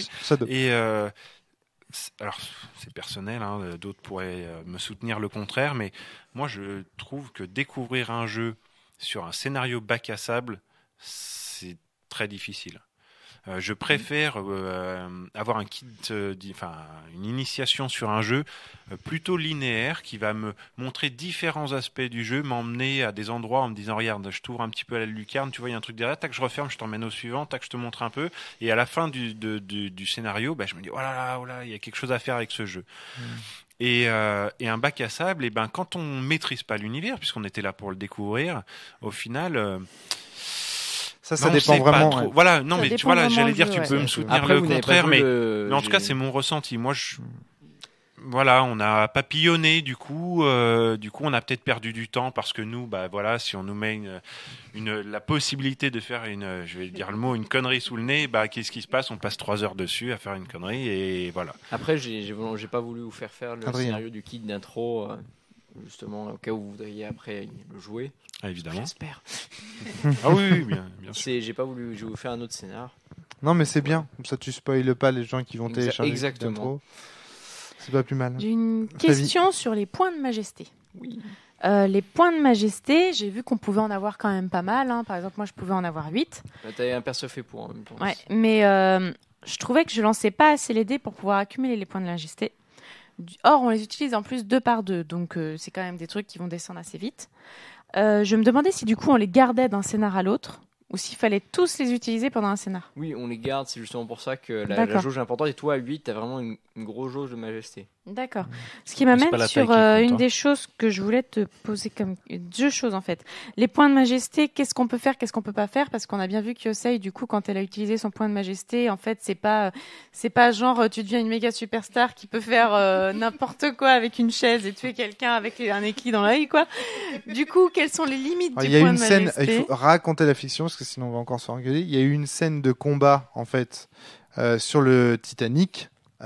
Où Yosei et le James Bond sur le retour ont commencé à blaster 2 policiers, mais un peu policiers d'une paranormale, j'ai l'impression. Oui. Ils étaient, Mulder et Scully avec des chapeaux melons. C'est ça. Et donc ça a commencé à friter. Et au cours de cette scène, Yosei a dépensé des points de majesté pour effectuer une action qui lui permettent d'immobiliser finalement les 2 adversaires, parce qu'elle était seule face aux 2 adversaires. Tuer un et immobiliser un autre. Voilà, c'est ça. C'est-à-dire, c'est bourrin. Et au début, ce qu'elle voulait faire, c'était les tuer les 2 en fait, d'un seul coup, sans qu'ils aient le temps de rien faire. Ouais. Donc t'as dit non, t'en tues un. Dit non. Ouais. Parce que c'était pas non plus 2 c'est pas 2 figurants, c'était des vrais PNJ. Ouais, du coup, quelles sont les limites des points de majesté? Est-ce que on ne devient pas un super héros, quoi? Non, on ne devient pas non plus un super héros, c'est une action qui est très forte, mais on peut pas non plus plier un combat, ça perdra même du goût, quoi. Si tu plies un combat juste en utilisant tes 2 points de majesté, et t'as tous les autres qui restent sur le carreau à dire, t'as fini tout seul. Félicitations. Ouais. Ok, d'accord. Tu peux tuer autant de figurants que tu veux. Ça permet de faire une belle action, mais ça permet pas de finir une action, finir un combat, une scène d'un coup. C'est contre l'intérêt des points de majesté. L'intérêt, c'est de relancer, de faire un truc beau. Ok. Est-ce qu'il y a d'autres remarques Moi, j'ai une question, en fait, c'est... Du coup, dans le vrai jeu, comment se forme le groupe et qu'en fait, quand on joue pas en one shot, quel est le but du groupe au final? Alors, le but du groupe, c'est vraiment à déterminer selon le scénario. Généralement, c'est énormément ça. Pour ceux qui ont déjà joué à Shadowrun, c'est un peu le même système que les Shadowrunners, donc. C'est-à-dire, généralement, c'est des grosses corporations, un mania de telle ou telle industrie qui. Mais du coup, c'est pas du tout. Il fallait nous expliquer ça parce que moi, du coup, j'ai joué en fait mon personnage comme si c'était un philosophe, pas comme si c'était un mercenaire. Après, disons que ça dépend. Après, ça peut aussi. Je dis, ça, c'est une possibilité. Mais on mettra aussi d'autres possibilités qui seront plus après dans du Cthulhu. Vous êtes cousin, vous avez hérité votre mais ça, c'est la plus maison du d'un one grand-oncle. shot, Allez donc visiter cette maison. Du coup, la version one shot, c'est vraiment ce qu'on a fait aujourd'hui. C'est un truc horrifique et ensuite il y a le Shadowrunner. Mais du coup, si on fait des sortes de runners, au final, on peut pas faire n'importe quoi comme perso parce que sinon on va se retrouver. Enfin, tu peux carrément pas faire une laminette qui casse son cactus. Juste, je vais me faire défoncer si j'ai ça sur une. Bah oui, sur une campagne. Ça va pas le faire du tout. Bah, oui et non. Après, ça peut être comment dire. Ça peut être aussi intéressant d'avoir les personnages un peu décalés. Mais c'est que vous avez quand même pas des personnages qui sont en commun des mortels. Vous avez une barre de majesté, vous avez pas des compétences craquées, mais vous êtes un peu plus. Vous êtes des personnages principaux, disons. Voilà. Shadow, vous n'êtes pas des héros, vous êtes des personnages principaux. Je repensais à un moment de la fiction, justement, quand on dit on serait des sortes de Shadowrunners, enfin voilà, c'est que il y a eu une problématique qui s'est posée en fait. Voilà, notre mission c'était de couler un navire. Si on avait été des Shadowrunners, on prend cette mission ou on la prend pas. Là, en l'occurrence, on l'aurait prise, on la mène à terme. Mais en fait, moi, j'ai senti un petit peu comme si on était des personnages comme si on avait une dette en fait envers Elisabeth Marshall et qu'on y allait parce que c'était une amie ou quelque chose comme ça. Voilà. Et du coup, la problématique s'est posée à Tetsu, donc Romaric, de se dire ok, moi j'ai pris cette mission parce que j'ai de la considération pour Elisabeth Marshall, mais elle me demande de couler un navire avec des milliers de personnes dessus, c'est non. Et du coup, on s'est retrouvé dans une autre problématique. Pour l'intrigue du jeu, du scénario en soi, ça avait que peu d'importance. La résolution. Mais je dois admettre qu'on la première personne à se poser des questions d'ordre éthique, c'est-à-dire à se dire la première. C'était sur 9 parties jouées. Est-ce qu'on tue comment dire, quand est-ce qu'on coule le navire, quand est-ce qu'on coule, quel est le but de la mission? Pas tous morts, il y avait des canaux de sauvetage quand même. Ça c'est hyper important, c'est-à-dire que sur la fiche que tu m'as passée pour le pré-tiré, il y a écrit que mon but c'est de faire en sorte qu'elle médite qu'elle édite mon livre qui s'appelle Des expressions métaphysiques du corps. Donc moi donc je rends des services à Elisabeth dans l'idée qu'un jour, grâce à sa puissance économique, elle puisse financer l'édition de mon livre. Je crois pas que ça justifie le meurtre de milliers de gens sur le Titanic. Il n'y en avait pas des milliers. Voilà, alors que si on avait été des Shadowrunners, la mission, on la connaît, on l'étudie avant, on l'accepte, on la refuse. Et puis les Shadowrunners, c'est des putains de meurtriers qui ne se posent pas. Voilà. Mais c'est encore une fois, on revient. Je vais te donner le micro tout de suite après. On revient un petit peu à la problématique du début, c'est que les personnages peut-être ne sont pas dans la couleur du jeu en fait. Les pré-tirés. Yosei voulait ajouter quelque chose et après on donne la parole à Adrien. Juste une toute petite phrase, ça revient sur le fait, surtout la première réflexion qui a été faite, c'est qu'on est les premiers joueurs à s'être vraiment pris dans les personnages et avoir un roleplay qui correspondait à nos personnages. Peut-être comme c'était un one-shot et que tu l'as beaucoup fait jouer en convention, d'après ce que j'ai cru comprendre, les traits comiques des personnages ont pu faire triper les joueurs, mais ils s'y sont pas attachés plus que ça parce qu'ils avaient une mission et c'est un one shot, ils ont pas réfléchi, ils ont fait leur mission. C'est vrai que du moment où tu prends ton personnage réellement avec le petit background qui nous est donné, tu peux pas. Enfin, tu peux pas être roleplay et accomplir la mission qui est donnée. Enfin, moi, ça me posait pas de problème. J'étais une psychopathe, mais pour le personnage de Romaric, par exemple, c'était pas crédible, quoi. Oui, il y a ça, mais c'est vrai que ces personnages sont surtout là pour en fait ça vraiment que tu t'attaches rapidement à ce personnage. Tu vois là, tu remarques qu'il y a des tics, etc. Non, mais franchement, quand tu as présenté les persos cet après-midi. Vous J'ai trouvé ça envie. ultra fun, il donnait vraiment envie. Mais les trucs, c'est sont-ils adaptés à cet univers? Le prendre, etc. De jouer avec, d'avoir ses tics. Mais là, c'est vrai que ça allait très loin dans l'immersion au niveau des personnages. Mais alors, il faut savoir que là, tu as 4 joueurs de sens. Donc des gens qui, a priori, aiment l'immersion, justement, et qui aiment être dans leur personnage. C'est ça aussi, c'est peut-être un biais ici sur ce podcast. Après, non, mais honnêtement, c'est vrai que ça change beaucoup de choses. Mais parce que généralement certains vont pas si loin dans l'animation que le personnage, mais là c'est bien, ça montre un peu. On va y réfléchir. Flavie, moi j'avais des questions sur comment dans la base est décrite la création de personnages. Est-ce que vous donnez des conseils? Est-ce que vous précisez qu'ils doivent être humoristiques? Et est-ce que vous précisez la couleur des personnages? Est-ce qu'ils sont recommandés comme étant devant être sérieux ou pas?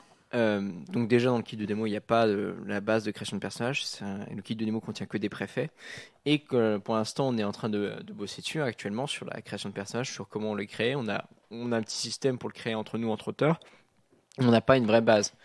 Au niveau de ce qui sera pour créer des personnages, il y aura une liste, comment dire, tu me posais quoi vraiment, c'est-à-dire qu'est-ce qu'ils ont une éthique, est-ce qu'il y a une couleur pour les personnages, est-ce qu'ils doivent être humoristiques, est-ce qu'il y a des conseils pour les créer, est-ce qu'il faut les recommander sérieux ou pas? Une couleur, non, justement, on a vraiment envie de donner plus de liberté au truc, parce que même si dans la, comment dire, c'est le problème du jeu. C'est que selon moi, le problème c'est que vous voulez donner de la liberté, mais du coup, en voulant faire tout, vous faites rien. C'est ça le problème, c'est qu'il faut que vous choisissiez à un moment donné. Il va y avoir un choix de propos à faire. Tu crois pas? Je pense que ils doivent préciser peut-être si vous voulez faire une campagne vraiment sérieuse, préciser que en gros vos personnages doivent pas faire n'importe quoi. Adrien. Oui. Parce que tu vois, imagine que tu te retrouves avec un espion sur le retour à côté d'un perso un peu trister comme le cactus de Flavie. Ça... Je sais pas, qu'est-ce que t'en penses? Pauvre Pampa. Qu'est-ce que t'en penses? Après, comment dire, j'ai peut-être dit une bêtise, mais au niveau des personnages de romans, quand on remarque, ils sont pas toujours super adaptés à la situation. Mais c'est des romans. Ouais, mais, oui, on va d'accord. 6PO, forcément dans Star Wars, est totalement inadapté, mais parce que c'est clair et ça fonctionne très très bien. Le décalage crée de l'humour. Mais ça, c'est un roman. C'est-à-dire que l'auteur choisit ses blagues à l'avance, etc. C'est pas sûr que dans le jeu de rôle et dans le roman, les mêmes choses fonctionnent. C'est pas le même média, il n'y a pas la même liberté. Après, voilà, c'est à voir. Oui, non, mais bien sûr. Mais je te pose la question, du coup. Yosei. Et pourquoi ne pas partir, par exemple, sur un mode de création de personnages comme Cthulhu, où suivant le mode de jeu que tu choisis, Pulp, Aventure ou Horreur, t'as carrément des caractéristiques de tes personnages qui changent lors de la construction du personnage. C'est dans quel système de jeu, ça? Dans le nouveau Cthulhu V6 de Sans Détour. D'accord, ok. Voilà. Et ça peut être intéressant, ça peut vous permettre de garder votre liberté tout en encadrant mieux vos joueurs lors de la création. Je pense plus que c'est la couleur sur laquelle on influencera les joueurs suivant le bon vouloir du MJ. Mais ça aussi, il y aura des guides pour le MJ. Et du coup, sur la fiche de perso, j'ai remarqué que du coup, il y avait une énorme place pour un cadre photo. Par expérience, je connais très peu de gens qui généralement dessinent quelque chose dans le cadre photo. Pourquoi Oui, bon, voilà. Tout le monde a dessiné. Non, moi justement, mais faire une petite place pour le background sur la fiche perso.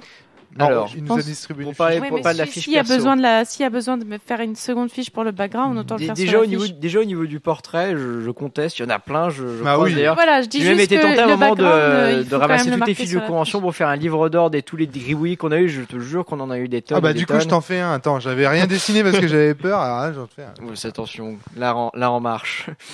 Non, ensuite pour la fiche de personnage, alors c'est une fiche de one shot qui tient en une page. C'est, je sais pas si vous ça vous a marqué, mais c'est un retour qu'on a beaucoup eu, que c'était bien que le système soit accessible et simple.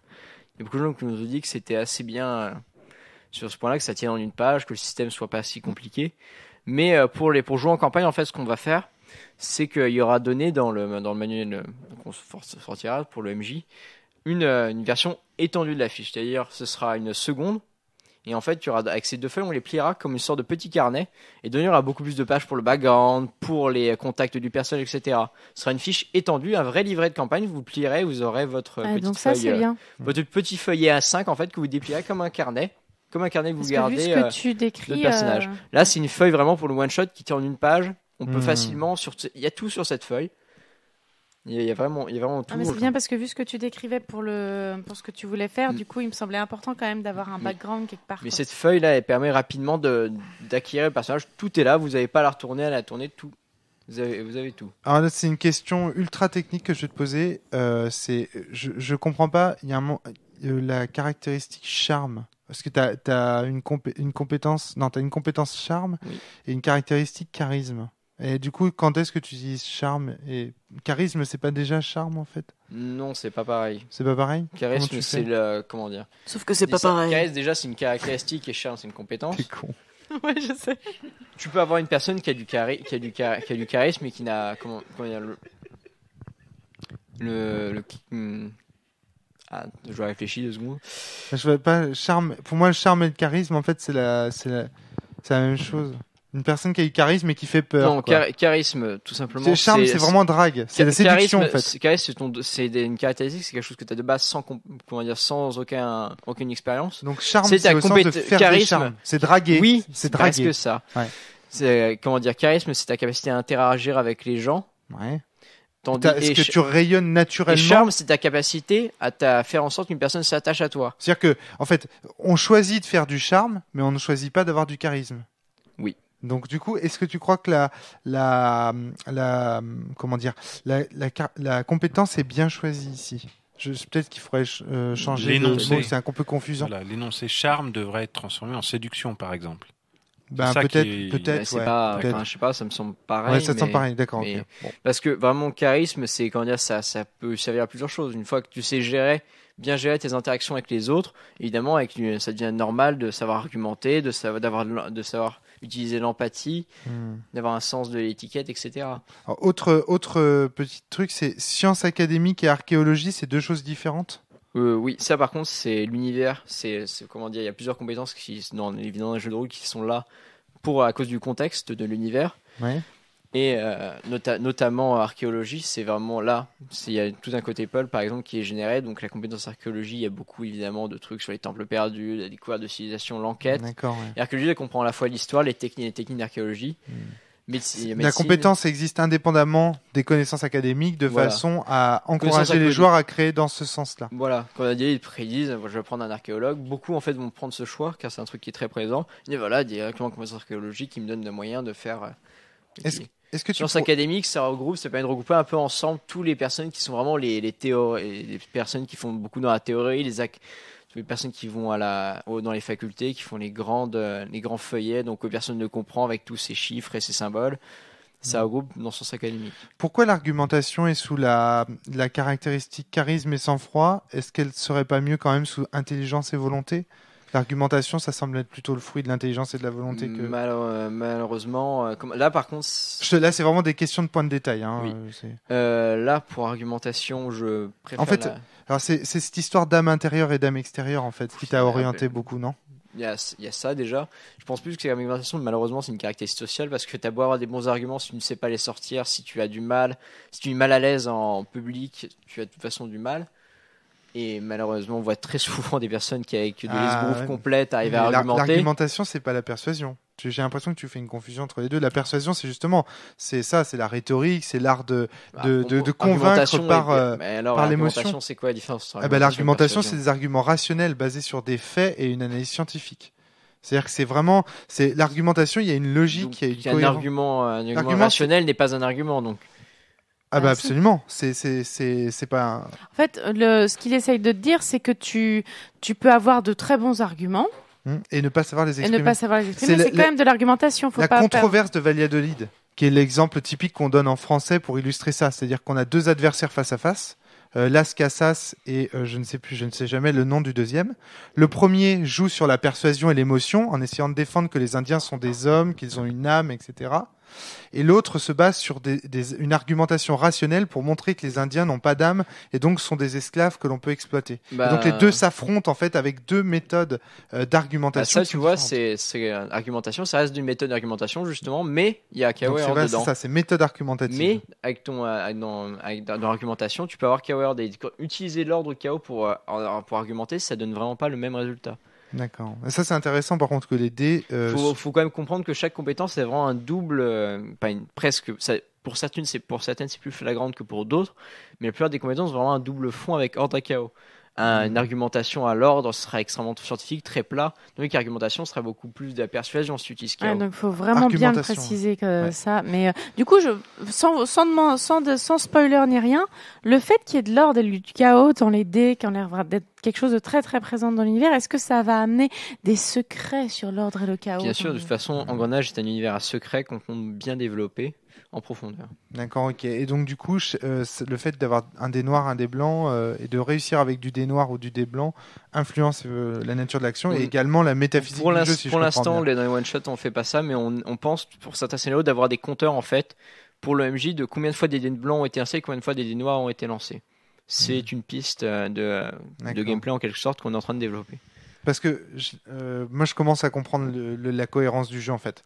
Si on réfléchit bien, ce scénario, on jouait dans un Titanic et les fantasmes des gens se réalisaient. C'est exactement le même procédé que ce que Picatulu appelle l'égrégore dans Influenza. Donc, si vous avez écouté Émile Vaux, donc si vous avez écouté ces deux podcasts, vous voyez de quoi je parle. Alors, je peux le préciser encore à nouveau. C'est que c'est l'imaginaire, l'égrégore, c'est l'imaginaire qui émerge sur la réalité.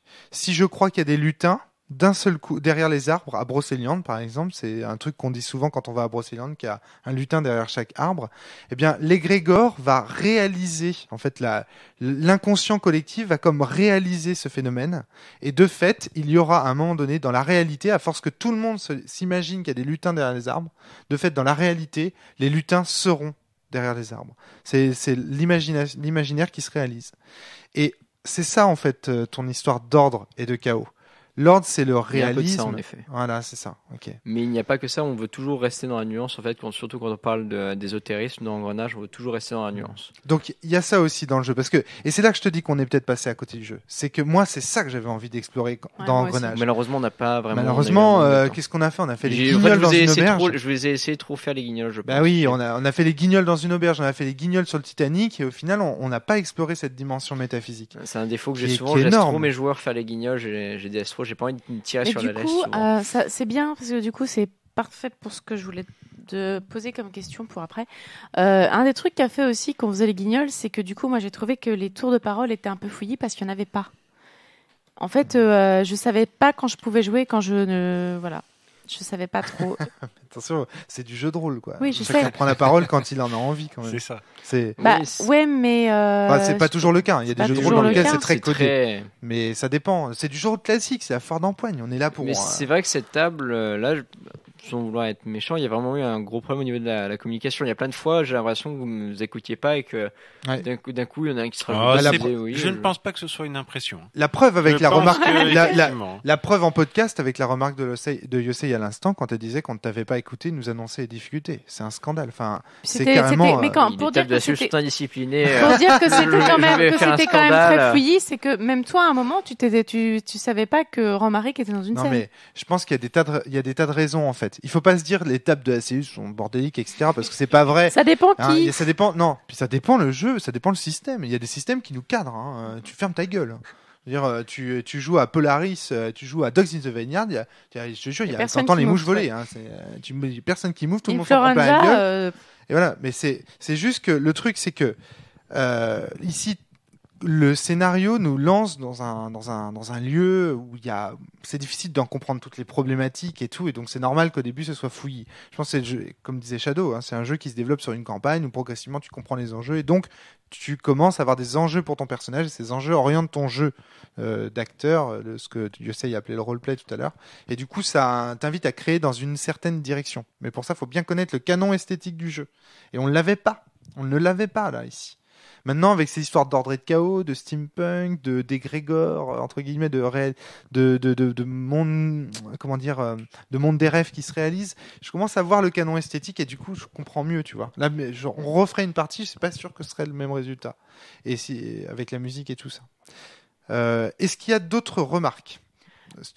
Plus une remarque sur les conseils OMJ, toujours. C'est en fait, vu ce que tu dis maintenant de ce que tu veux faire pour le jeu, et je pense qu'en plus c'est un truc que j'avais marqué qui me manquait un petit peu, c'est au niveau de la description des décors. En fait, c'est très intéressant ça. On ne les a quasiment jamais eu, sauf une fois. À un moment pour les portes. Ah, pas uniquement. Ouais. Pour les flingues que portaient les policiers aussi. J'ai remarqué ça. Voilà, où tu as vraiment décrit et du coup, moi ça a retenu mon attention et je pense que si tu veux amener au fur et à mesure une montée comme ça de comment dire, du fantastique, ce serait bien qu'il y ait certains points de décor que tu décrives à chaque fois avec c'est comme tu as fait pour les portes. Non, là, les portes sont toujours bien. Hein. Puis à un moment, tu dis, les portes là, elles sont un petit peu plus étoffées. Puis tu les décris au fur et à mesure. Et je pense que le truc, c'est que tu as fait ça que pour les portes. Et c'était au final très, très peu présent. Et je pense que vraiment dire au MJ de faire un travail sur comment on décrit. Je vais pas dire au MJ de travailler ses descriptions quand même. Non, mais c'est pas ça. Non, c'est pas ça. Choisir quoi décrire. De diluer ses descriptions. Typiquement, quand tu nous décris l'Europe en ruine, les armes que portent les policiers, qui sont des armes un peu fantasmagoriques, l'encou que tu nous décris parfaitement, la glace que tu nous as décrit parfaitement, les portes infernales que tu nous décris parfaitement. Je décris tout ce qui est pour servir à l'horreur, j'oriente la description. Exactement. Voilà, exactement. C'est ça que t'as décrit. Donc ça veut dire que tu fais de ton jeu, dans la mesure où tu décris la couleur du jeu dans l'horrifique, tu fais de ton jeu un jeu horrifique comme ça. Si tu nous avais décrit les voitures, tu nous as aussi décrit l'ingénierie et tout ça, les cuves, les machins, et ça pose un contexte. Mais par contre, tu nous as pas du tout décrit les vêtements que portaient les bourgeois, la façon dont ils parlaient entre eux. Donc c'était pas un jeu sociologique, tu vois, sur la bourgeoisie à l'époque du Titanic. C'est tout bête, mais les descriptions que t'amènes créent de l'intrigue, créent du jeu, parce que du coup, nous, on a envie d'interagir avec. Donc ça peut être sympa, tu vois, de dire au MJ, selon ce que vous voulez faire, décrivez plutôt tel élément, tu vois. Est-ce que tu pourrais nous parler du système de résistance mentale qui a l'air juste énorme? J'ai dû vraiment le passer. Mais ouais, c'est dommage, ça a l'air vraiment génial. En fait, mais c'est vraiment été coupé. Vous avez juste en fait eu comme vous l'avez dit, la scène d'intro de l'horrifique. Ouais. Alors, pas le temps. Est-ce que tu pourrais nous raconter au niveau de l'horrifique, donc en fait, à chaque fois que vous faites un échec, enfin une réussite plutôt, il y a pas vraiment, même s'il n'y a pas vraiment de réussite en fait dans le système, chaque fois que vous faites une réussite, donc que vous réussissez à absorber l'événement horrifique que vous venez d'avoir en face de vous, vous cochez une case de souvenirs. Et en fait, donc là sur cette fiche il y a la place, mais donc c'est OMJ de juste retenir. Et en fait, chacun de ces souvenirs vous peu à peu vous empêtrer. Chaque souvenir en fait donne un malus de -1 à vos jeux de résistance mentale. C'est des blessures mentales, mais qui se manifestent sous la forme de souvenirs. Souvenirs que vous avez emmagasinés. Traumatiques. Vous les avez mis en arrière dans votre petit subconscient et vous avez absorbé le truc, vous restez conscient. Par exemple classique, si vous manquez votre test de santé mentale, ce qui est très dur, quand vous n'avez aucun souvenir de cocher, en fait, vous n'absorbez absolument rien. D'un coup, vous vous évanouissez, vous ne voulez même pas voir ça. Donc rien qui rentre. Vous vous évanouissez juste sur le coup. Mais si vous absorbez peu à peu, ça va devenir de plus en plus dur de réussir ces tests. Et quand vous allez péter un câble, ça va vraiment, sévèrement à tous les souvenirs qui vont ressortir. Ouais. C'est là où le MJ doit se souvenir. Et c'est pour ça que sur un système de campagne, on note en fait. Est-ce que ce serait pas plus simple que ce soit le joueur qui doit s'en souvenir parce Oui, mais justement, c'est ce que je dis quand on a la fiche de personnage étendu, il y a une zone pour noter chaque souvenir en fait. C'est le joueur qui va les jouer. Quand ces souvenirs ressortent, là, il y aura on essaiera de faire une table, pas une table, mais un immense panel pour orienter les maladies selon ce que le personnage a vu, même si souvent dans les jeux d'horreur, ce qu'on voit, c'est du sang, des tripailles, etc. Un peu orienté pour différentes choses. Mais par exemple, une scène qui est souvent venue dans un autre scénario où il y a des enfants maltraités, disons cela comme ça, il y a souvent un des personnages qui, à force de voir tous ces cadavres d'enfants, toutes ces expériences bizarres, qui devient vraiment mal à l'aise, qui commence en fait quand il pète son câble, il commence à avoir des petits enfants qui dansent autour de lui, etc. Et à la fin, il devient vraiment gêné par la présence d'enfants. Il peut pas les regarder sans penser à ça. Et donc concrètement, il décoche en ayant ses souvenirs d'enfants, d'expériences, etc. Par exemple, il avait 3 ou 4 cases de cocher. Il a après cette tare qui est définitive. D'accord, ok, d'accord. Donc il y a pas finalement la nature des souvenirs de l'influence sur la manière dont il va devenir fou, mais il n'y a pas moyen de les décocher en décrivant quelque chose en rapport avec ça. Sur le long terme, mais vraiment sur le long terme, tu peux faire de la psychologie pour décocher. Ou alors dans certains endroits vraiment très calmes, tu peux décocher dans certains moments très spéciaux, décocher les souvenirs. Ou alors les absorber définitivement, complètement les apaiser. Ça, vous avez vu. Ouais, il y a ça. Mais il y a aussi une autre chose, c'est-à-dire que là, vous avez vu beaucoup l'horreur qui sort de l'imaginaire collectif. Mais il y a aussi autre chose qui peut en sortir, quelque chose de meilleur. Ça fait partie du secret. Il y a énormément de secrets dans le jeu. Mais moi, je vous conseille vraiment, c'est de faire un petit texte que pourrait dire le MJ au début quand il présente le jeu Parce que du coup, ce serait top de savoir que du coup, va y avoir l'ordre et le chaos qui peut être, qui va influencer, etc. Parce que du coup, moi, j'aurais pas du tout choisi mes dés de la même façon et on voit mieux, du coup, on va en venir, quoi. Adrien, tu voulais dire quelque chose? Non. Alors, le truc, c'est que, en fait, moi, je pense que globalement, on peut résumer la plupart des remarques de Flavie de la façon suivante en disant « Fais attention au système de jeu ». Parce qu'en fait, le truc, c'est que c'est une distinction qu'on fait ici, qui est la distinction entre le système de jeu et le système de résolution.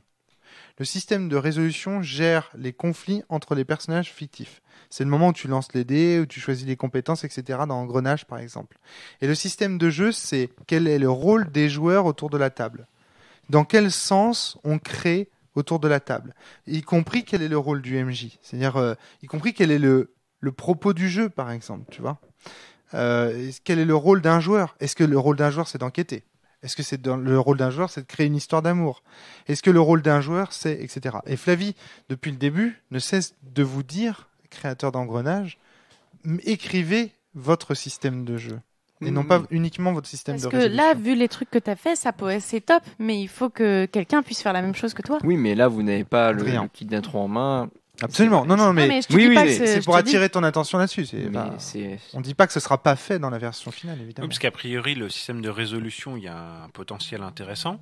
Ouais. Mais le système de jeu, pour l'instant, en fait, reste un peu flou. Pour l'instant, voilà, c'est du jeu de rôle classique et on ne sait pas trop. En fonction du maître de jeu, on va voir. Ça va être différent, quoi. Voilà. Tu vas avoir celui qui va jouer que le fun, l'autre qui va jouer que l'horrifique. Du coup, le système de résolution qui a l'air d'être travaillé, vous avez cherché quelque chose d'intéressant qui va peut-être prendre de l'ampleur dans le jeu, enfin dans les mystères du jeu. Du coup, sans système de jeu, il perd un peu de sa saveur. C'est ça, on sait pas dans quel sens. Voilà, c'est dur quand même de poser système de jeu en un one shot aussi. Non, mais bien sûr. On est là pour donner quelques conseils sur l'écriture de. Mais si tu nous avais dit, par exemple, un truc du style, dans la base, c'est bien écrit que le maître de jeu doit éteindre la lumière lorsque c'est la nuit, l'allumer lorsque c'est le jour. Ça fait partie du système de jeu. C'est son rôle. C'est le rôle du maître de jeu. Oui. Les joueurs doivent. Ça fait pareil des conseils au MJ, des notes pour le MJ qu'on a qui parsèment les scénarios qu'on. Donc vous le ferez. Oui, on l'a déjà fait. Voilà, c'est ça. Donc, voilà. Même s'il y a des idées, on avait déjà fait quelques notes, bien pas sûr. autant de. Évidemment, on prétend pas avoir inventé l'eau tiède. C'est clair et net. Ni l'eau froide, ni l'eau chaude. Donc voilà. Voilà ce qu'on pouvait vous dire sur Engrenage. Est-ce que tu as des choses à rajouter? Moi, il y a une question que j'ai envie de te poser, c'est qu'est-ce que vous avez envie de dire avec Engrenage, les 4 fantastiques? Qu'est-ce que vous avez envie de... Quel est votre propos finalement? Que le monde est malléable en fonction de nos rêves, en bien ou en mal. Que le propos sur Engrenage, c'est j'ai réfléchi au propos quand même quand j'ai notamment écouté le podcast du garage sur le propos. Je me souviens bien, qui est pas si évident que ça à trouver dans un jeu de rôle classique entre guillemets, même s'il y en a qui arrivent à le trouver. Comment dire? Donc Engrenage, on a vraiment voulu montrer que c'était un monde. Vous jouez pas comme dans beaucoup d'univers steampunk dans une ère steampunk. Vous jouez pas dans une ère. Voilà, on marche à la vapeur depuis telle année, on marche avec telle énergie révolutionnaire depuis un millénaire. Vous jouez en 1882 points. C'est-à-dire qu'en 1883, ce sera pas pareil. En Engrenage, on a vraiment envie d'ajouter une fois qu'on aura fait de quoi jouer du contenu supplémentaire pour les années, de montrer que les événements vont prendre de l'ampleur. Et vraiment, une grande peur d'avoir vraiment un scénario, des campagnes qui vont vraiment attaquer l'univers, les mystères et le retourner pour le faire progresser. C'est, on a envie de montrer qu'il y aura de quand les joueurs jouent le monde a de l'influence sur les gens. Comme sur les acteurs. Les acteurs ont de l'influence sur le monde. Ah, mais du coup, ce qui serait top. Mais bon, là, du coup, je tripe du coup sur ce que tu dis. Ce qui serait top, ce serait un site internet où les MJ pourraient vous dire s'il y a plus de chaos ou d'ordre à votre... C'est parfaitement ce qu'on a envie de faire, dans le sens où, un peu comme Ombre Destin avait essayé de faire, mais qui finalement n'ont pas fait. Ça me fait penser aussi ce truc d'ordre et chaos. Là, sur le coup, j'ai jamais pensé avant à Dishonored, qui est un très bon jeu vidéo, où justement à la fin il y a une fin différente selon l'ordre ou le chaos qu'on a, qui est sorti tout récent. Il est sorti pendant qu'on était en train de créer le jeu. Ça fait aussi penser à Fable, mais désolé. Il y a plein de jeux binaires. Il y a plein de jeux, mais Fable, généralement les Fable et compagnie, c'est plus bien ou mal, alors que Dishonored, c'est vraiment ordre ou chaos. C'est vraiment la composante, c'est pas bien ou mal, c'est ordre ou chaos. Ouais. Mais c'est vrai que c'est dans l'univers. On a envie vraiment, comme quand les joueurs changent leurs moyens, on regarde si leurs moyens ont vraiment une importance ou si seule la fin compte. On a envie de faire pareil avec l'univers. Est-ce que tu peux aussi nous parler rapidement pour conclure le podcast de la diffusion du jeu? Est-ce que comment est-ce que ce jeu va être diffusé? Est-ce que tu choisis l'indépendance ou au contraire est-ce que tu choisis l'édition et pourquoi? Faut savoir qu'on est tous étudiants dans ce projet, tous les 4, ainsi que l'illustratrice de notre kit. Vous avez tous le même âge que toi? Non, je suis le plus jeune. D'accord. J'ai le pouvoir de faire gagner des 17 ans. Des cheveux blancs à n'importe qui autour de la table. Regardez, ils en ont tous déjà. Vous ne reconnaîtrez plus Remarque Brillant en convention. Salopard. C'est le fait d'avoir eu un bébé, hein, tu sais. Arrête de me traiter de vieux, sinon. Et le fait est que, le sortir en indépendance, ça demande, disons-le, en indépendant, où il y a beaucoup de choses qui sont gérées par l'éditeur, et en indépendant, vous gérez vous-même quand vous êtes auteur.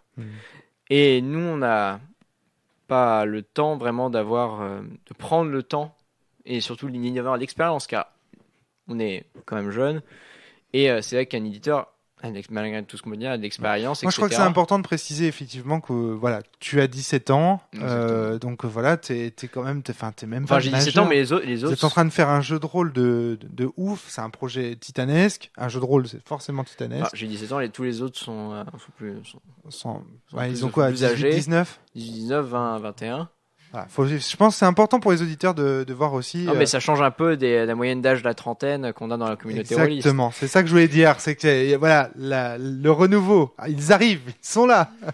Association, ne fermez pas tout de suite. De quoi? Donc le point. Point dans la gueule. Oui, sur ça, c'est une phrase de Shadow dans ce scénar qu'on peut citer.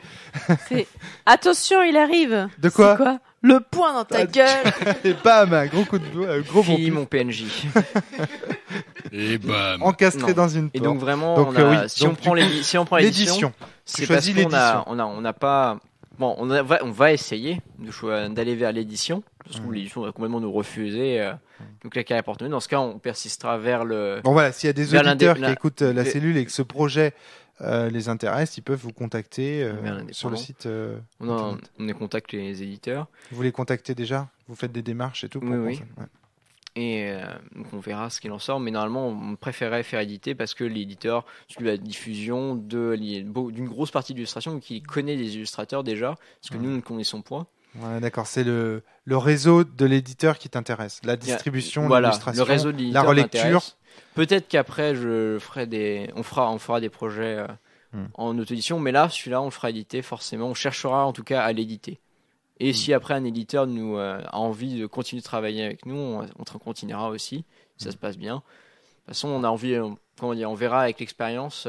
Après, toutes ces compétences, ce que nous apporte cette expérience avec l'éditeur. Toutes ces compétences dont tu parles, que tu donnes aux éditeurs, je te rappelle qu'il y a des forums comme les ateliers imaginaires, par exemple, qui succèdent à Silent Drift, en tout cas qui sont générés par les auteurs, les anciens auteurs indépendants qui avaient des rubriques sur Silent Drift, qui te proposent. Et Frédéric Sintès, il a un espace dans sa rubrique sur les ateliers imaginaires. Fabien Hidvine, pareil, pour parler de ton jeu, pour t'aider, éventuellement t'apporter de la relecture. Les indépendants ont aussi des réseaux. C'est vrai. Faut pas croire que ce ne soit que les... Mais là, après, le site, c'est quoi le nouveau site? Non, je me suis inscrit dessus en plus. Les ateliers imaginaires. Ouais. C'est que la communauté indépendante est vraiment pas... Enfin, je trouve qu'elle n'est, elle n'est pas orientée vraiment sur le jeu de rôle classique. C'est même si, honnêtement, putain, Enfin, c'est un cliché, ça c'est dépend. ça. Non, ça dépend. Mais Fred et Fabien, honnêtement... c'est vrai que c'est pas leur type de jeu, mais par contre, nous, on joue quasiment qu'à du jeu de rôle classique. Oui, je sais. C'est-à-dire, tu viens voir la cellule, et nous, on n'est pas des relecteurs, on n'est pas des testeurs, on n'est pas des. C'est vrai, mais mais c'est quand même faut quand même prendre en compte que c'est une grosse composante de l'atelier imaginaire. J'ai pas envie de me fâcher avec des gens. En fait, non. Je suis en train de peser mes mots. Non, mais Frédéric Sintès, et il le prouvera très bientôt, est capable de faire du jeu de rôle classique. Et il est capable de juger du jeu de rôle classique. Mais c'est comment dire.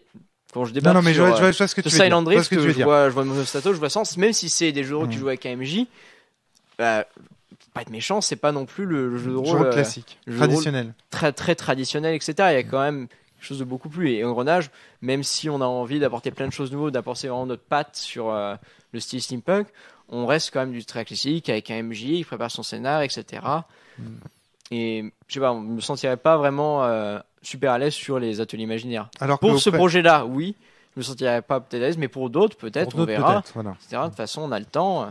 C'est-à-dire que chacun d'entre vous a l'intention d'être édité sur ce projet-là. Vous êtes, on est d'accord. Voilà, vous êtes d'accord. On va chercher des marchés pour ça. Mais par contre, sur d'autres projets, voilà, vous pouvez être indépendant. Parce que ce ne sont pas les auteurs qui sont indépendants, mais les publications qui sont indépendantes. Hein. Donc, tu peux très bien être auteur d'un jeu indépendant et auteur d'un jeu édité. Alors, parfaitement. Voilà. Bon. Donc, d'accord, ok, très bien. Très bien. Et donc, tu dis oui que l'auto-édition, ça prend trop de temps, en fait. Ça. Pour la communication. Ça, c'est vrai. Ça prend trop de temps. Puis on est quand même 4 à bosser dessus. Il faut qu'on soit tous les 4 d'accord. Tu récoltes les fruits de ton travail. Je veux dire, ça prend du temps, mais tu palpes. Différent. Mais sauf que là, on peut pas prendre de décision non plus. C'est quand même une décision importante. Et à 4, on sera tous. Je pense pas qu'on sera tous les 4 d'accord pour faire l'auto-édition, pour se lancer là-dedans. Peut-être, mais pour l'instant, on a plus envie de démarcher vers l'édition. Ok. Parce que bon, pour moi, le jeu de rôle, on ne peut en vivre qu'en étant indépendant. Mais après, c'est peut-être pas ton intention. C'est pas l'intention de tout le monde dans le groupe. Toi, oui. Ah oui, on verra. C'est une des premières questions que tu m'as posées quand tu m'as rencontré. Oui, c'est vrai. Est-ce que tu vis de ton truc ? Oui. Donc ça veut dire que ça t'intéresse. Sinon, tu me poserais pas la question. Moi, ça m'intéresse. Est-ce que c'est possible ? Les autres dans le groupe, ça ne les intéresse pas forcément. Je ne sais pas, je dis ça comme ça, mais je pense que la majorité, ça ne les intéresse pas forcément, du jeu de rôle. Mais moi, ça m'intéresse. Mais donc, je prendrai toute l'expérience. Travailler avec Ignitor, c'est quand même une expérience à prendre. Et je pense qu'elle servira à nous tous dans le groupe, aussi bien notre illustratrice que nos rédacteurs, que nos relecteurs. Tu es sage, Chatarian. C'est bien. Allez, on va laisser nos auditeurs sur ces propos de conclusion. On vous invite à aller découvrir le jeu Engrenage dont le kit d'initiation vient de sortir. Il est en ligne depuis peu. Depuis début août. Donc voilà, faut aller regarder. Je ne sais pas si ça va te plaire ce que je dis, mais j'ai beaucoup ri en jouant. Donc si vous voulez tester, je pense que ce serait bien que vous testiez, que vous nous disiez comment. Il y a 2 scénars dans le kit. Il y a 2 scénars dans le kit de démo. Un scénar un scénario horrifique, justement avec les petits enfants dont je parlais tout à l'heure. Et un scénario beaucoup plus pulp où là vous pourrez faire de la franche rigolade. Et dans ce qui va sortir en septembre, je crois, c'est ça ? Non, dans le JDR Mag en septembre. Et donc qu'est-ce qui sera dedans ? Ce sera le scénar plus fun, etc., plus facilement. Ah bah testez-le, tiens, quand même. Franchement, nous on s'est bien marré si c'est le scénar fun et que vous avez envie de redémarrer l'année là sur un peu de rire. Franchement, moi j'ai bien rigolé. Il y a autre chose aussi qu'il faut quand même souligner, que je trouve important de souligner, c'est qu'il y a un autre jeu qui s'appelle Engrenage, qui est fiché sur le GROG. Donc il faut 2006, qui est un obscur jeu. Voilà, donc il faut faire attention parce que ne vous fiez pas aux critiques d'Engrenage de 2006 pour juger le Engrenage de 2013. C'est quand même important de le dire parce qu'il y a apparemment il y a des gens sur convention qui ont dit la table, voilà. Puisque c'est un jeu qui a apparemment il y a eu des critiques négatives, voilà, c'est ça. Voilà. Moi je ne connais pas, mais si je ne me trompe pas, il y en a un qui a un S à la fin et pas l'autre. Oui, ça un autre Engrenage a un S à la fin. D'accord. Voilà. Okay. Voilà. Donc voilà. Là, ça a l'air d'être un beau bébé en gestation. On verra voir ce que ça donnera, mais c'est un beau bébé en gestation. Les auteurs sont jeunes, ils ont encore le temps d'avancer, de développer tout ça. En attendant, nous, on va vous laisser, on va aller développer nos rêves dans nos pieux. Il est très tard. Allez, bonne nuit à tous, bonne semaine, jouez bien, portez-vous bien. Au revoir. Salut. Au revoir. À plus.